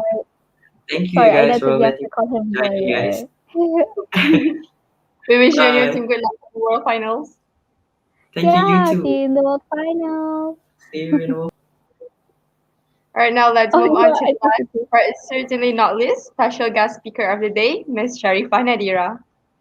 Ms. Sharifah Nadira, a youth empowerment activist and freelance photographer and videographer, is an alumni of SMK Section Simnansha Alam, class of 2018, and former F1 in school student whom was a part of SMK Section 9's 2017 F1 in schools team Synchro 9 that has competed in the regional, national, and world level, achieving overall champions for regional level, first runner-up for national finals, and the best in Asia for the 2017 World Finals. Currently, Ms. Sharifa Nadira is completing her diploma in new media at content entrepreneurship at UITM Alur Gajah. What a background. So please, Ms. Nadira, the stage is yours. Thank you so much for Exactly. having me. I will be helped by Iman, Team Keris, to show my slides and my videos. Thank you so much, everyone, for spending your Saturday morning here on our live stream. And I'm super, super honored. I've seen the past two episodes, and I'm so glad you guys jemput I to be part of your episode 3. Okay, so you've heard everything from Adam, you've heard everything from Firdaus, and I just want to share like how Synchronize and how F1 in schools, my involvement in marketing and resource got me to where I am today. And okay, so Synchronize we started in 2016 and We'll 2017. get out of your hair. As well as no, it's just such an honor to be with you. Thank you so much for joining. Okay. So this is our team. We consist of 5 members. There's Ishraf, me, Batrisha, Alicia, and also Arif. Fun fact: this was actually the very first time an F1 in school team consisted of members of different ages. All this while, it's been members yang sama umur in the same batch. Ishraf was like in Form 2, I was Form 3, and the other 3 were Form 4. No, Form 4, yeah. So it was like a mix of personalities. And in my mind, I was like, seriously, Cikgu Kashnani, Cikgu Amirul thought of putting all these different individuals in a group and they thought it would work. And I don't know, I think from the get-go, we just had the chemistry and I really had so much fun in Synchro 9. And on your right is our logo. It's an S with 2 arrows. Synchro is a short term for synchronization, and the arrows it's like something I don't know. It's like our identity. When we had our jumpsuits, when we like folded our sleeves, the 2 arrows would like show cross like that, just like our logo. And our motto was "Be above the lines." And what "Be above the lines" meant was like something somewhat similar to like think outside the box, or if there was a line that was like our stress level, we just have to be above it and think one step ahead all the time. And that's basically Secret 9. Let's move on to the next slide. So in 2016, we went to the national finals in PD. We got first runner up in the whole of Malaysia, and I remember till today, first runner up and the champions, there were only a 10-point gap, and we were very frustrated. Honestly, we really wanted to be national finals, and I don't know, it was just something. We talked about this a lot. I think SMK Section 9 had like a curse. We just always were first runner up. We were never the national final, winners. And when Keris became the national winner, we were just so proud because it was like, finally. And we also won Best Enterprise Portfolio, Best Big Display, and Most Popular Team during that year. On your right, wait, back to the previous slide. On your right, that was our national car. I remember we had a nickname for it called Shamu, and if you can see the picture in the middle, those were like our helpers, like how how Keris, you guys have your like followers, you name them like something, your I don't know, warriors, I think. So Synchronize, we had our synchronizers, and our synchronizers gave the name Shamu to our car. Okay, next. In 2017, we went to the World Finals. So the World Finals was held in Malaysia. We were the host, and it was in Sunway Convention Center. And I think this was a once in a lifetime opportunity. Really, it was so much fun. It was filled with bittersweet moments. And as you can see, these are just photos that I got from. Oh, just a disclaimer: my slides are not as pretty as Firdaus's ones. I did this very last minute. I had so many deadlines and assignments. I was caught up in them. So I hope you guys just like understand through my visuals. And during this time in 2017, during the World Finals, we had so much support from our school, from our teachers, from our friends, and on your and yeah, in that year we thought we would win like I don't know something like best fit display because we put a lot of effort into it. But we won the Innovative Thinking Award.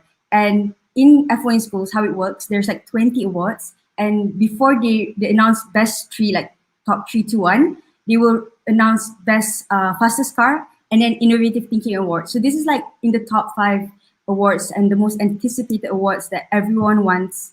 And we won it, and it was because we developed the sync chain, like Adam explained earlier. And I think what made our sync chain won the Innovative Thinking Award is because we actually did a recycling campaign to encourage other people, and to encourage the whole school actually to come on board with us to the World Finals and be a part of this journey.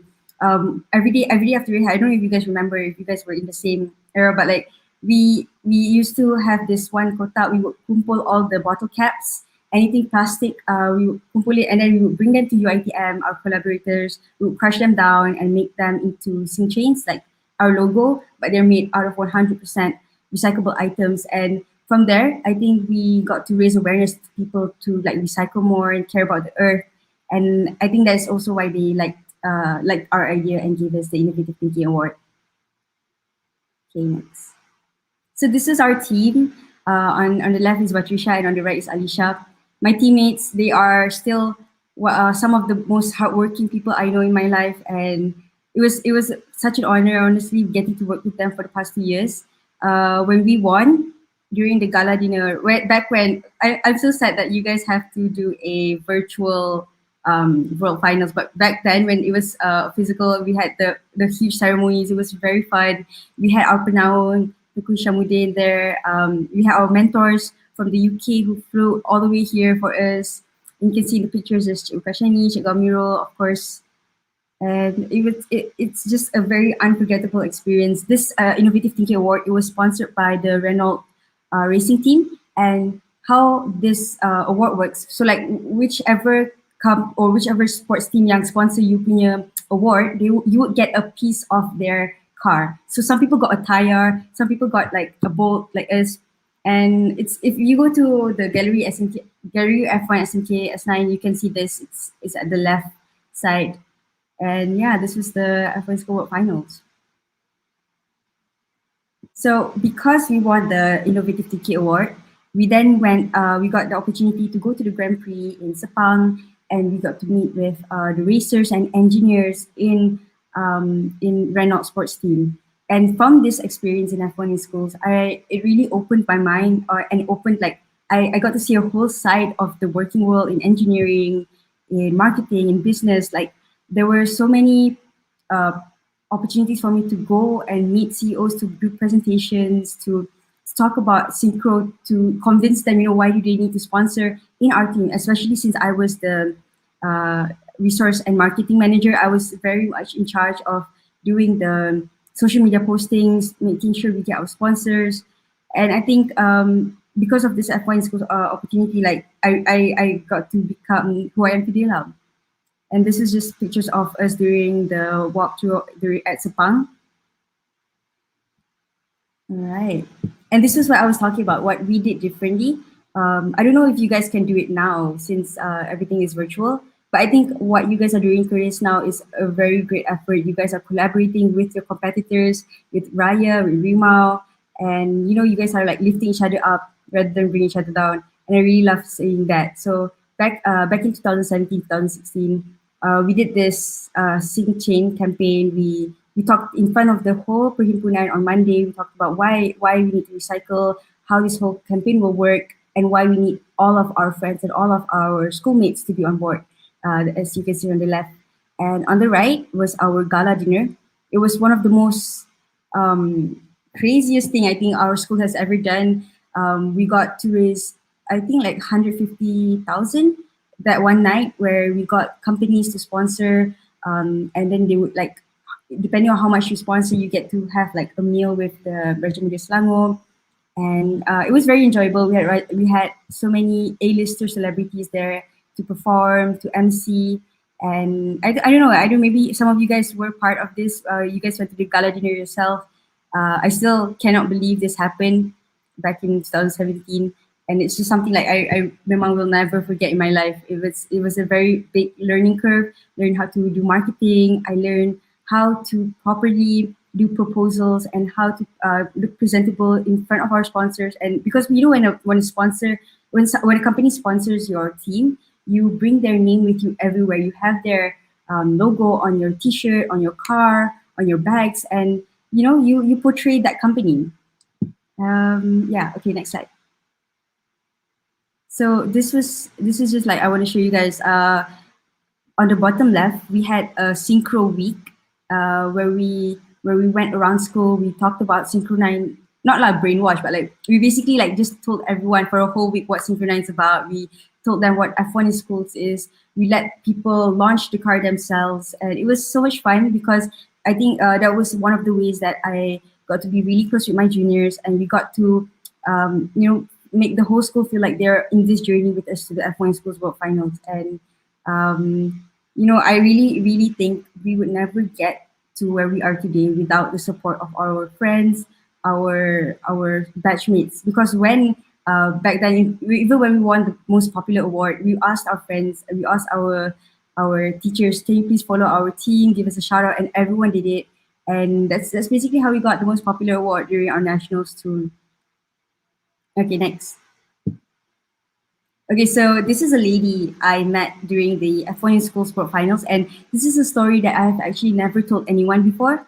So I just wanna, and she plays a very important part in how I, chose my course in university. So this lady, when we sampai to the F1 in School Sport Finals in Sunway, they had to like interview each team, and before that they had like a whole launching, and they showed like on this really big LED screen, the official launch video of F1 Schools for Finals 2017. And then after we watched the launching video, we went down, and then every team had to be interviewed. And she was the camera woman behind the camera. And I remember that was the very first time I saw a camera woman in my life. All the interviews that we've done, every time we went to Bernama TV or we went to TV3, it was always a cameraman.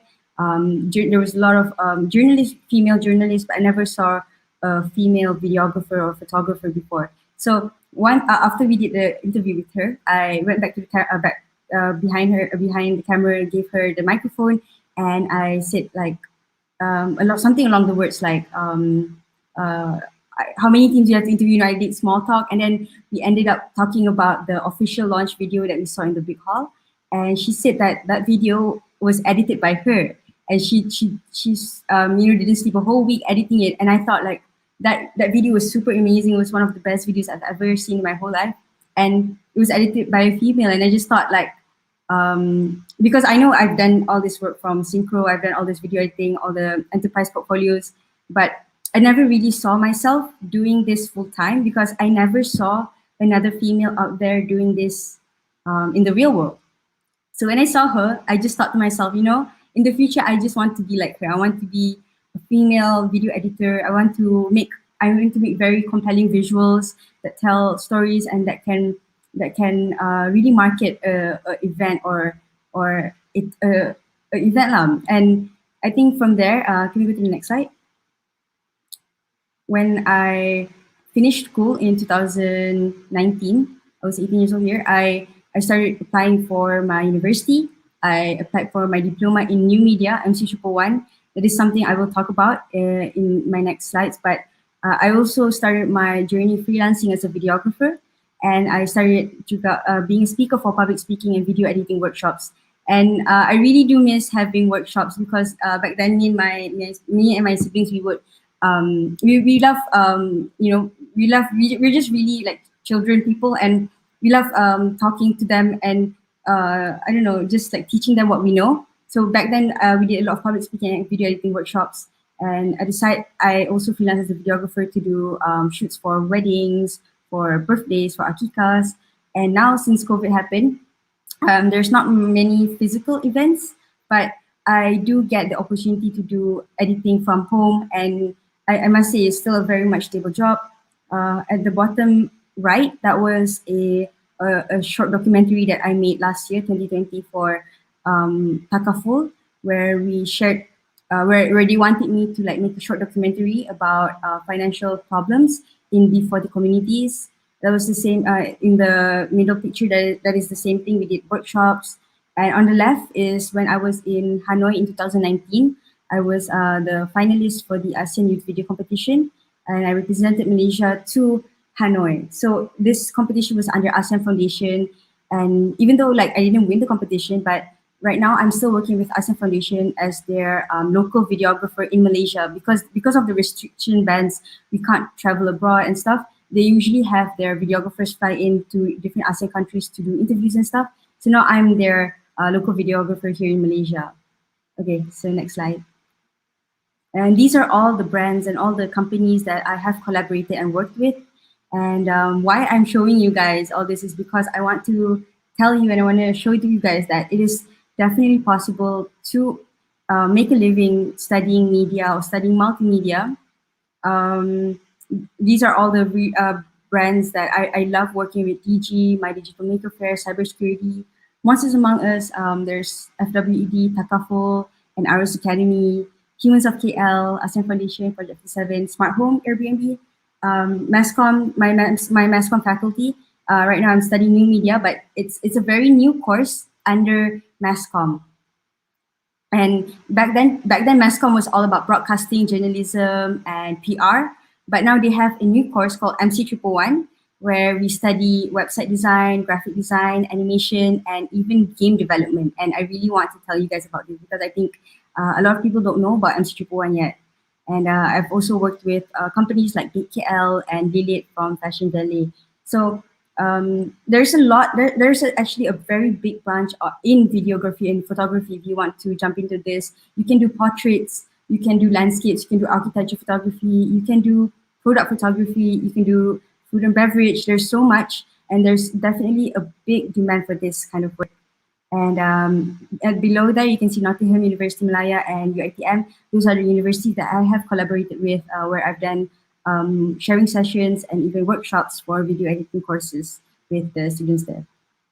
Okay, moving on to my next slide. Okay, so these are just like all the companies and all the events that I have worked with back in 2019 and a bit in 2020. But since 2020, since the whole COVID era, we have not done a lot of physical events. But I am still very much grateful and blessed and privileged to still, being able to edit from home and still have projects from time to time. Okay. Yesterday when I was talking to the Keris team, Arina asked me, so like which video or which advertisement am I most proud of, or which was like my biggest accomplishment? And I told her it was the one where I got to direct and produce Smart Home Airbnb's Malaysia Day ad. And I think it's something worth sharing. I want to show you guys like my work that I did in collaboration with some of my friends from MMU, a very great multimedia school in Cyberjaya, if you guys want to check it out. So yeah, let's watch this video first.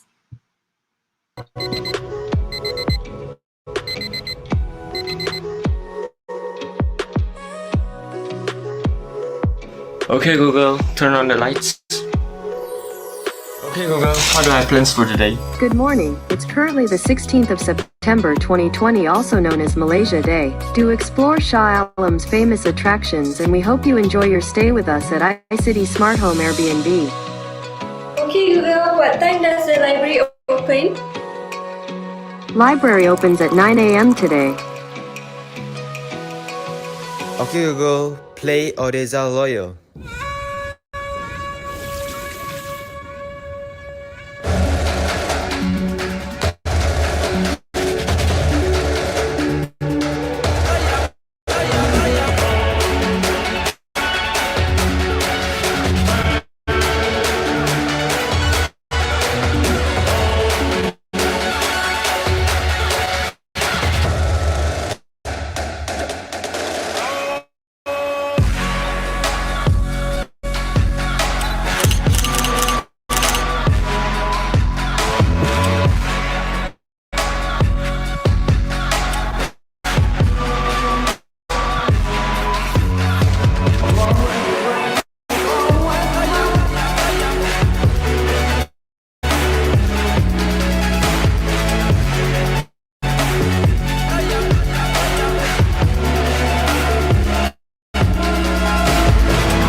choosing iCity Smart Home Airbnb.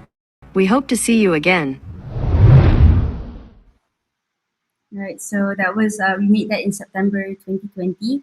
And at that time, I just started doing my part-time working with them because I'm a full-time student. So I only have like the weekends to do my part-time job, do videos and stuff. But this was when I did part-time doing social media content for Smart Home Airbnb. And at the time, I thought I really wanted to do a Malaysia Day video, talk about I'm really proud from where I came from Shah Alam. I was raised here all my life. And so in the video, we just showed, all the landmarks in Shah Alam. And I don't know, it's just one of the ads that I'm very proud of till today. And my whole video editing journey started when I was like very young, 12 years old. But I think when I was 15, I entered my first video competition. There was a science teacher called Cikgu Dayang, who encouraged me to just submit my first video, upload it to YouTube, And at that time I was like, YouTube is like so scary, But she did it, and one thing led to the other, and now I'm making advertisements like this. And if Cikgu Dayang, I think I saw her in the comments just now. I just want to say, so thank you so much, Cikgu Dayang, for like believing in me. And same goes to Cikgu Prashani, Cikgu Amirul. I think you guys like took a chance on me when I was like 15, 16. And at that time I was like so clueless, like why would these teachers think I'm impossible of doing presentations or making videos? And when I look back at my previous work in 2015, 2016, if you guys go to Synchro9's Instagram, you can see, I thought the videos were good. But now I look at them and I'm like, oh my God, they're so terrible. And probably that's the same thing when I watch my videos today in 10 years time. I don't know, I hope I improve and evolve. But yeah, it really just started. It started from 9, and I'm so proud. And I'm so like blessed to have such supportive teachers and friends that have supported me till where I am today. Okay, so I do want to talk a bit about my course, MC 111. It's called Diploma in New Media Communications and Contempreneurship. If you guys are like a bit confused, I was too when I finished my SPM. I was like, there's so many pathways you can do. You can do SPM, you can do foundation, you can do diploma, you can do degree. There's so many things, but basically diploma is like habis SPM, you go 2 years and a half in diploma. So I'm already in my first semester, and in my last semester I'm going to my internship, and I'm done by the end of this year. So this year is like a very packed year. I have so many things. I need to wrap up all the final year projects. And if you read here carefully, in semester 1 is just the introduction of the course, what new media is all about. In semester 2 is where things get very interesting. We learn about website design, we learn about animation, we learn about game content, we learn how to make the environment, and also graphic design and photocom. So in semester 3, we have business plan and content marketing, we have animation content production, game content production, and also web content development. It sounds a bit scary, but trust me, it is all right. I love this course a lot. And in my current semester is all the theories. We learn about media ethics, we learn about copywriting, we learn about media psychology. And if you are like me, if you are someone who loves graphic design, if you love making videos, if you love playing games, even if you want to be like a esports player, or you want to be a game developer, I think this course is for you. I'm not a gamer, but when I went into this course, I met with a lot of people who love gaming, and I got a very good team. And now we are currently doing our game called Lucid Dream, where we make a 2D, it's like something Mario inspired, but we also, it has to be an educational game. So we make it a 2D side scroller, but also we inculcate like sejarah facts in there. So when people play, they pass the level and everything, but they still learn something related to sejarah Form 4 and Form 5. Yeah, so if you are like in your Form 4, Form 5, and you dah nak habis sekolah, you have the same interest in me, with me, this is like the course for you. And I really thought all my life I was going to enter Masscom MC 110, where I learned broadcasting, I'd be in front of the camera and stuff. But I then soon found out that MC 111 is totally the course for me. And like I think a lot of people encouraged me to take up film or something related to advertising because they know I was good in photo and video. But I think it's also good to explore things related to your interest, but that you're not good at yet.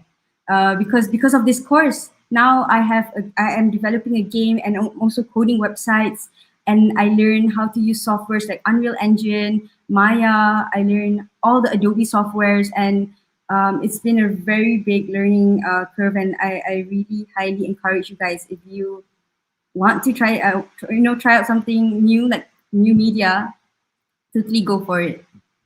Okay, next slide. I want to show you, okay, I want to also show you guys my semester 3 assignment walkthrough. There's 2 videos. One is like a combination of all my assignments in one video, and another one is just my animation final year project. So Iman will help me project that to the screen.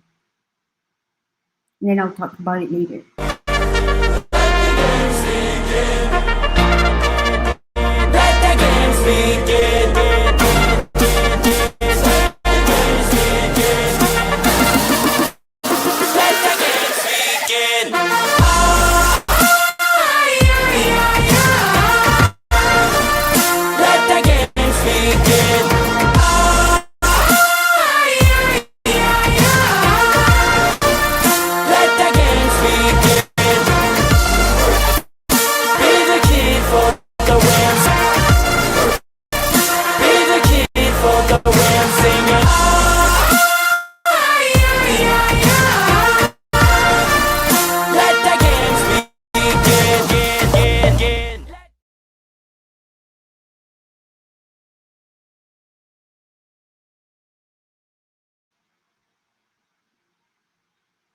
Dream house look like? Just picture it in your mind. Does it look like this? Well then, if you are looking to live in the suburbs with high security services, this place is for you, with no less than 1,500 square feet of spacious land for you and your family, and an abundant space in your backyard to roam around. It is an environment for relaxation. The best part is that it comes fully furnished, so you can enjoy your leisure time. Well, what are you waiting for? Turn your dreams into a reality and visit www.buyhouse.com today. Okay, so that was my semester 3 last year. It was one of the most challenging semesters I've had, but I think it was like worth it when you take a step back and look at all the results. And like the second video that you guys saw, it was actually only 45 seconds, and that 45-second animated house walkthrough video took a total of 5 gaming laptops to render in a total of 4 days. All the frames per second, we had to render frame by frame and on Maya, and it was a lot of work. And before diploma, I really thought I wanted to do animation. I was like, okay, I want to do either mass comm or animation. But now I learned animation in my diploma, and I realized that it's super interesting. I really love learning it, but I just know that I do not want to pursue this full time. And I think that's why I highly encourage you guys, if you have something which you think you minat, just try it out dulu, because you never know if it's sesuai with you or if it's not the thing for you. And worst comes to worst, it's just like you have that experience saying like, oh, I've tried it out and it's just not for me. And yeah, if you guys love doing 3D modeling, if you guys know basics of AutoCAD, I think Maya will be super simple.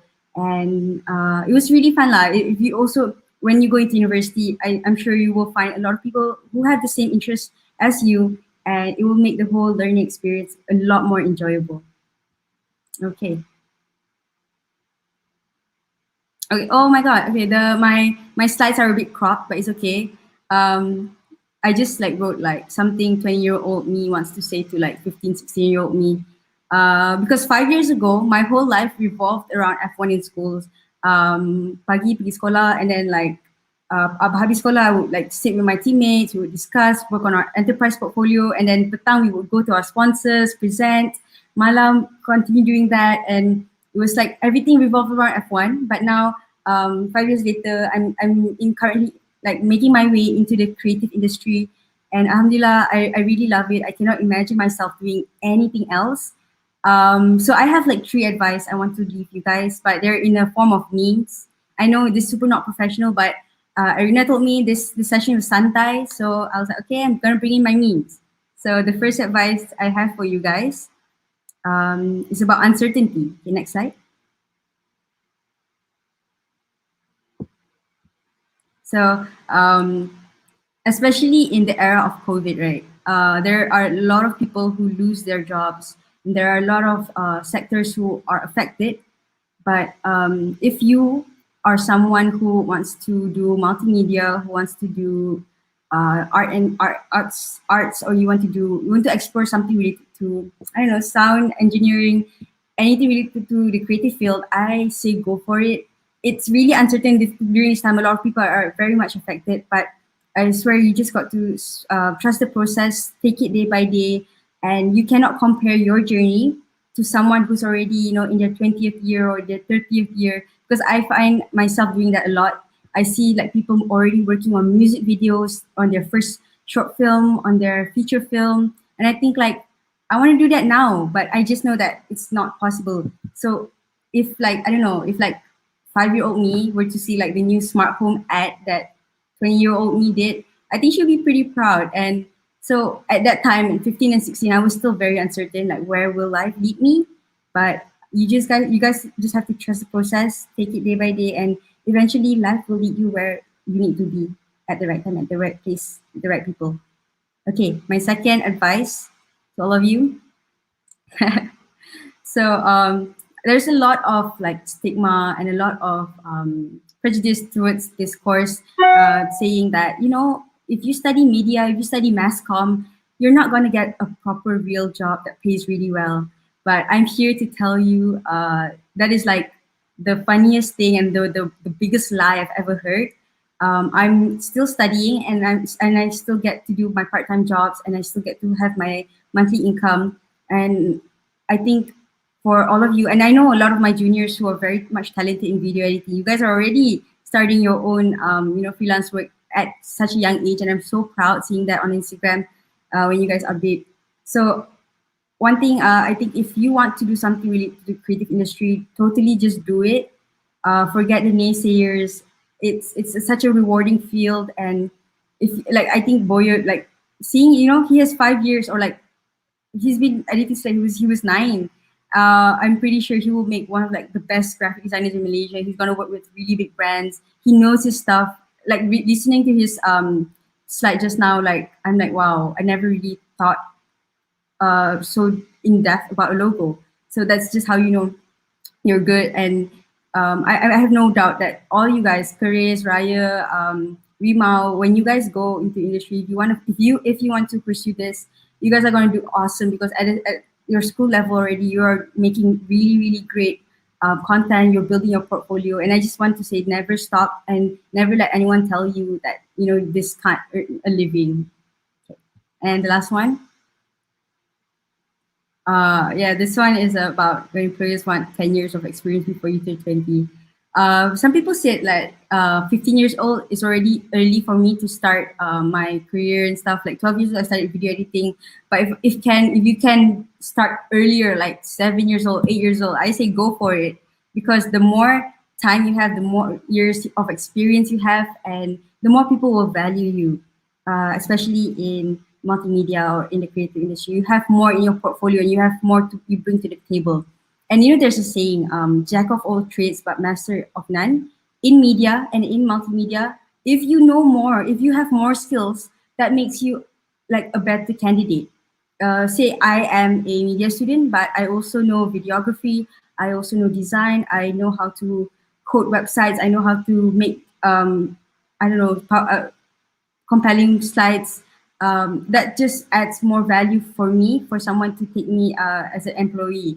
And if it's one thing I can advise you guys is try everything that you want to. If you have ever felt like, oh, I want to make an Instagram filter, try it. If you want to make your first Instagram reel, do it. If you want to put out your first song on SoundCloud, or you want to publish your own book, just try it, because there's no harm in trying. And yeah, before I end, I've already spoken for 30 minutes. Before I end, I just want to leave you guys with something that the late Pengetua Cik Ahmad Kamal spoke to all of us about in Monday and Perhimpunan. It still rings in the back of my head from time to time.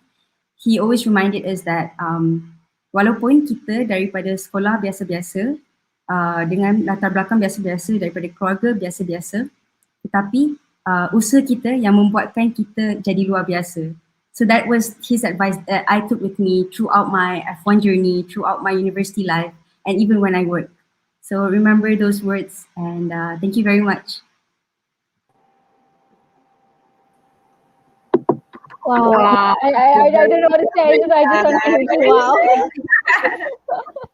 That was a really, really, really good presentation. It was so interesting. I loved seeing all your work. I mean, I'm pretty sure most of us follow you through social media and we keep up with you, even though I don't think so. We've spent like a lot of time as like junior and seniors, but like we've seen your growth definitely, and like seeing all the projects that you've worked on, and you're always so active and always so busy, but you always manage to smile, and it's amazing how you do whatever you do and you're smiling through it, and you love your course and you love what you do, and I think so that's the main thing that makes you so good at what you do, and you're an inspiration towards all of us. I think so one of the biggest inspiration as a senior towards your juniors as in Kena. I mean, if you sebut je nama Kak Sharifah Nadira, I'm sure everyone knows your name. So that's so amazing. We're so honored to have you here with us today. Wow. I'm honored to be here. No. We're honored to have you here with us. So it's amazing there you have to see everything. So there you have a success story brought to you firsthand by an alumni of SMK Section 9. Our Q&A slot will begin now. Once again, para hadirin, you are most welcome to comment down below anything you fancy to ask. Yes, okay, so Q&A slot is open. If you have any questions regarding Kak Nad's presentation just now, just comment them down below and we'll pick a few. I mean, this is your opportunity, guys. You know, it's kind of hard to get her here. So we have one here. What software do you use for editing? What software do I use for editing? So I'm assuming like video photo editing. So in the industry, it's industry recognized for you to use Adobe softwares like Lightroom and Photoshop for photo editing, and Premiere Pro for video editing. But I say, because for me, I was so scared to jump into Adobe softwares because the layout looks super scary. So I started with iMovie, and I explored other things. You got like Vegas Pro, all those other softwares. But I think you don't need a good software. I mean, yeah, you need a good software as you kembangkan your knowledge on video editing. But you can just start small with, if you only have your phone with you right now, just download any video editing app on your phone. Just try out, and then you will expand through every video you make. But right now I use Premiere Pro. Is there any more questions for Kak Nad? Oh my god. And for those who want to keep up with like everything that she's doing right now and all her projects, just go follow her Instagram at Sharifah Nadira. There's a lot there. I mean, she really does everything and anything. Well, I forgot to mention to you guys actually. You know how I'm developing our game right now. So in June and July, we have 2 events in Mascot in MC111 where we have Lensa and we have Game Inc. So Lensa is a esports tournament. So you guys can join if you want. If you know some of your friends who are very professional players in like PUBG, in again, Leagues of Legends, like ask them to follow Lensa 2021. And Game Inc. is basically where you test out our games that we made throughout the whole Roma life. And we really need your help to be our beta testers, because we want to know like how do we improve our game and what people like in our game, how we want to improve from here. So yeah, that'll be in June and July. You heard it.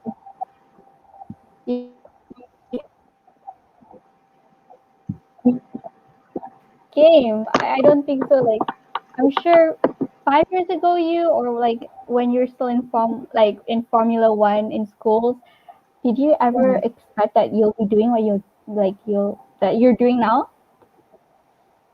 I never no, it was like 5 years ago. I was like such a baby, and I didn't, I don't know, I never really saw life outside of school much, and I really was like, wow, the real world is super scary. But I'm here to tell you that I believe life starts after you finish school. Life doesn't end when you finish school; it just starts. And I think I think also because of Synchronine, because I was always managing their social media, I was always working with enterprise. I got to learn a lot about advertising and marketing. So definitely F1 plays a huge role where I am. Yeah. Definitely, we definitely related to the part of your talk where you were saying like, oh, when you were in school, your life kind of revolved around synchro. Same for us. I mean, we go to school and then we stay back till 5, 6 in the afternoon. I mean, in the evening even, working and then going back home and then working somewhere online. So And we continue the same thing at night. yeah, excited to see what's in it for us in the future. I hope we can become as successful as you, if not even more. And I hope success comes to all of us. But is there any more questions inside the comment section? And if there's not, I think so, Kiss, we can wrap it up. All right. So maybe because we're running out of time and everything's coming to an end. So with that, I think we would like to thank everyone who made it with us to the end of this episode. But don't go yet before we end. Kepada para guru, tidak kira dari sekolah mana atas jemputan JPS, kami akan share link Google Form untuk anda catat kehadiran bagi mendapatkan mata SPLK PM. Please find the link in the comment box. In the bracket, it will have 4 teachers. Please do note that if the link is 4 teachers, that it will be 4 teachers only. Yes, exactly. I wish we could chat for a little more, but I'm afraid our episode is coming to an end. So for students, I know that all of you here are here for the CJO, right? So for the rest of you that is stuck with us to the end, click the provided link that will be led to a Google form, fill in the needed information, and you should receive a certificate of appreciation through email that will be valid to give you core curriculum marks. Again, in brackets, it's for students, so don't get them mixed up, yeah? Thank you guys, everyone, for all our guests who joined us today. It was very, very last minute thing, but I'm glad that we got to sit down with each other and talk. Is Boyd still here? If Boyd's still here, I'm gonna add him to the stream real quick. Boyd, are you still here? Yes, I am. Is it clear? Yeah. Okay, we're just waiting for everyone to fill out their forms and leave.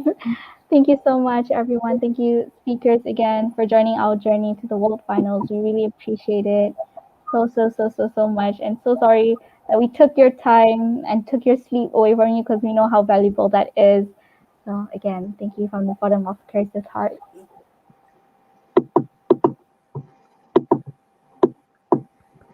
Alright, maka dengan itu berakhirlah sudah webinar Search Inside the Minds with Keris Racing, episode 3 Get Creative. We thank everyone. Semoga berjumpa lagi pada episode terakhir yang akan datang. So stay tuned for the last episode as something special coming up. Bye. Yes, guys. Stay tuned for the last episode. We're still in planning it, but like we're trying to make it as big as possible for you guys. So thank you, speakers, so much. Thank you, Firdaus. Thank you, Katnat. Thank you, Adam, because Adam is actually in a meeting right now. Thank you, everyone who joined in the comment sections and our viewers as well. I think so. The highest views we had here was reaching around 90. Like that. Thank you so much. I know school is starting. School has just started, so everyone's quite busy through the weekends, but thank you so much.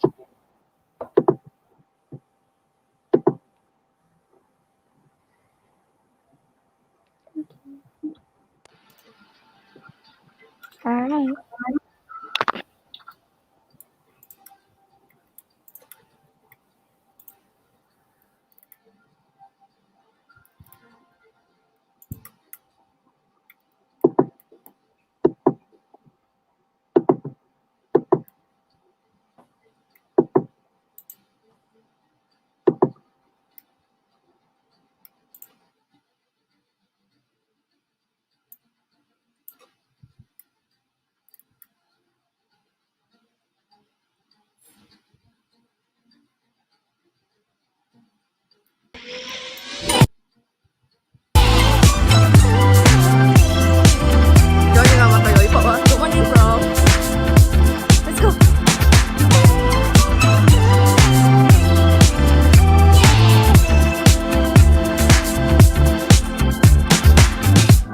might sound OTT, oh, but you plus me equals a feeling that I just cannot explain.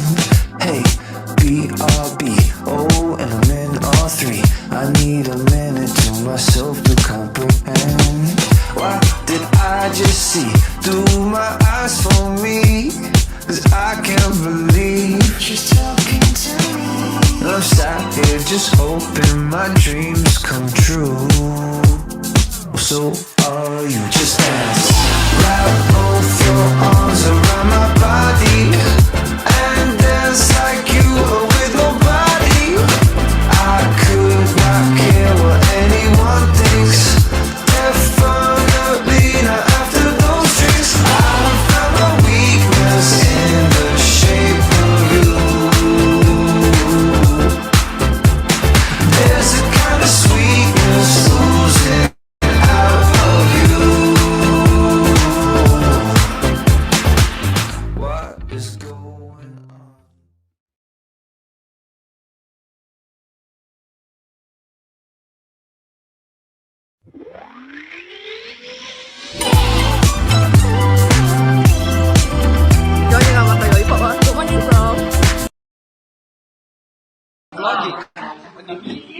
Macam kain.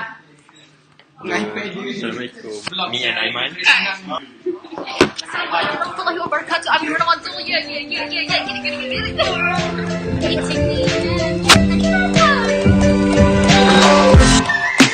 Sipping Tropicana in the Copacabana, floating on flamingos, smoking on the mangoes. Hotter than Mojave, sweeter than agave. We just wanna stay cool, bubbling in the calamansi way. For you guys, I'm sorry. I'm too famous for you guys now. Bye. This is how we are the pop. This is how we are the pop.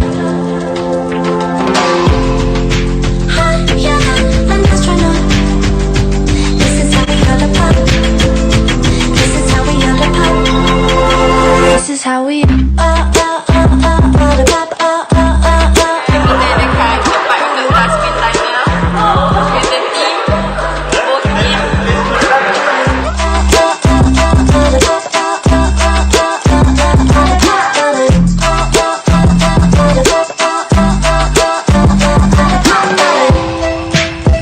Lotions and lemon drops. This is how we are the pop. This is how we.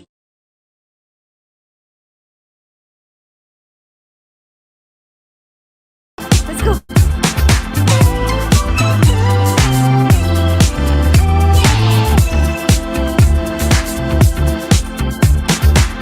This might sound OTT, oh, but you plus me equals a feeling that I just cannot explain.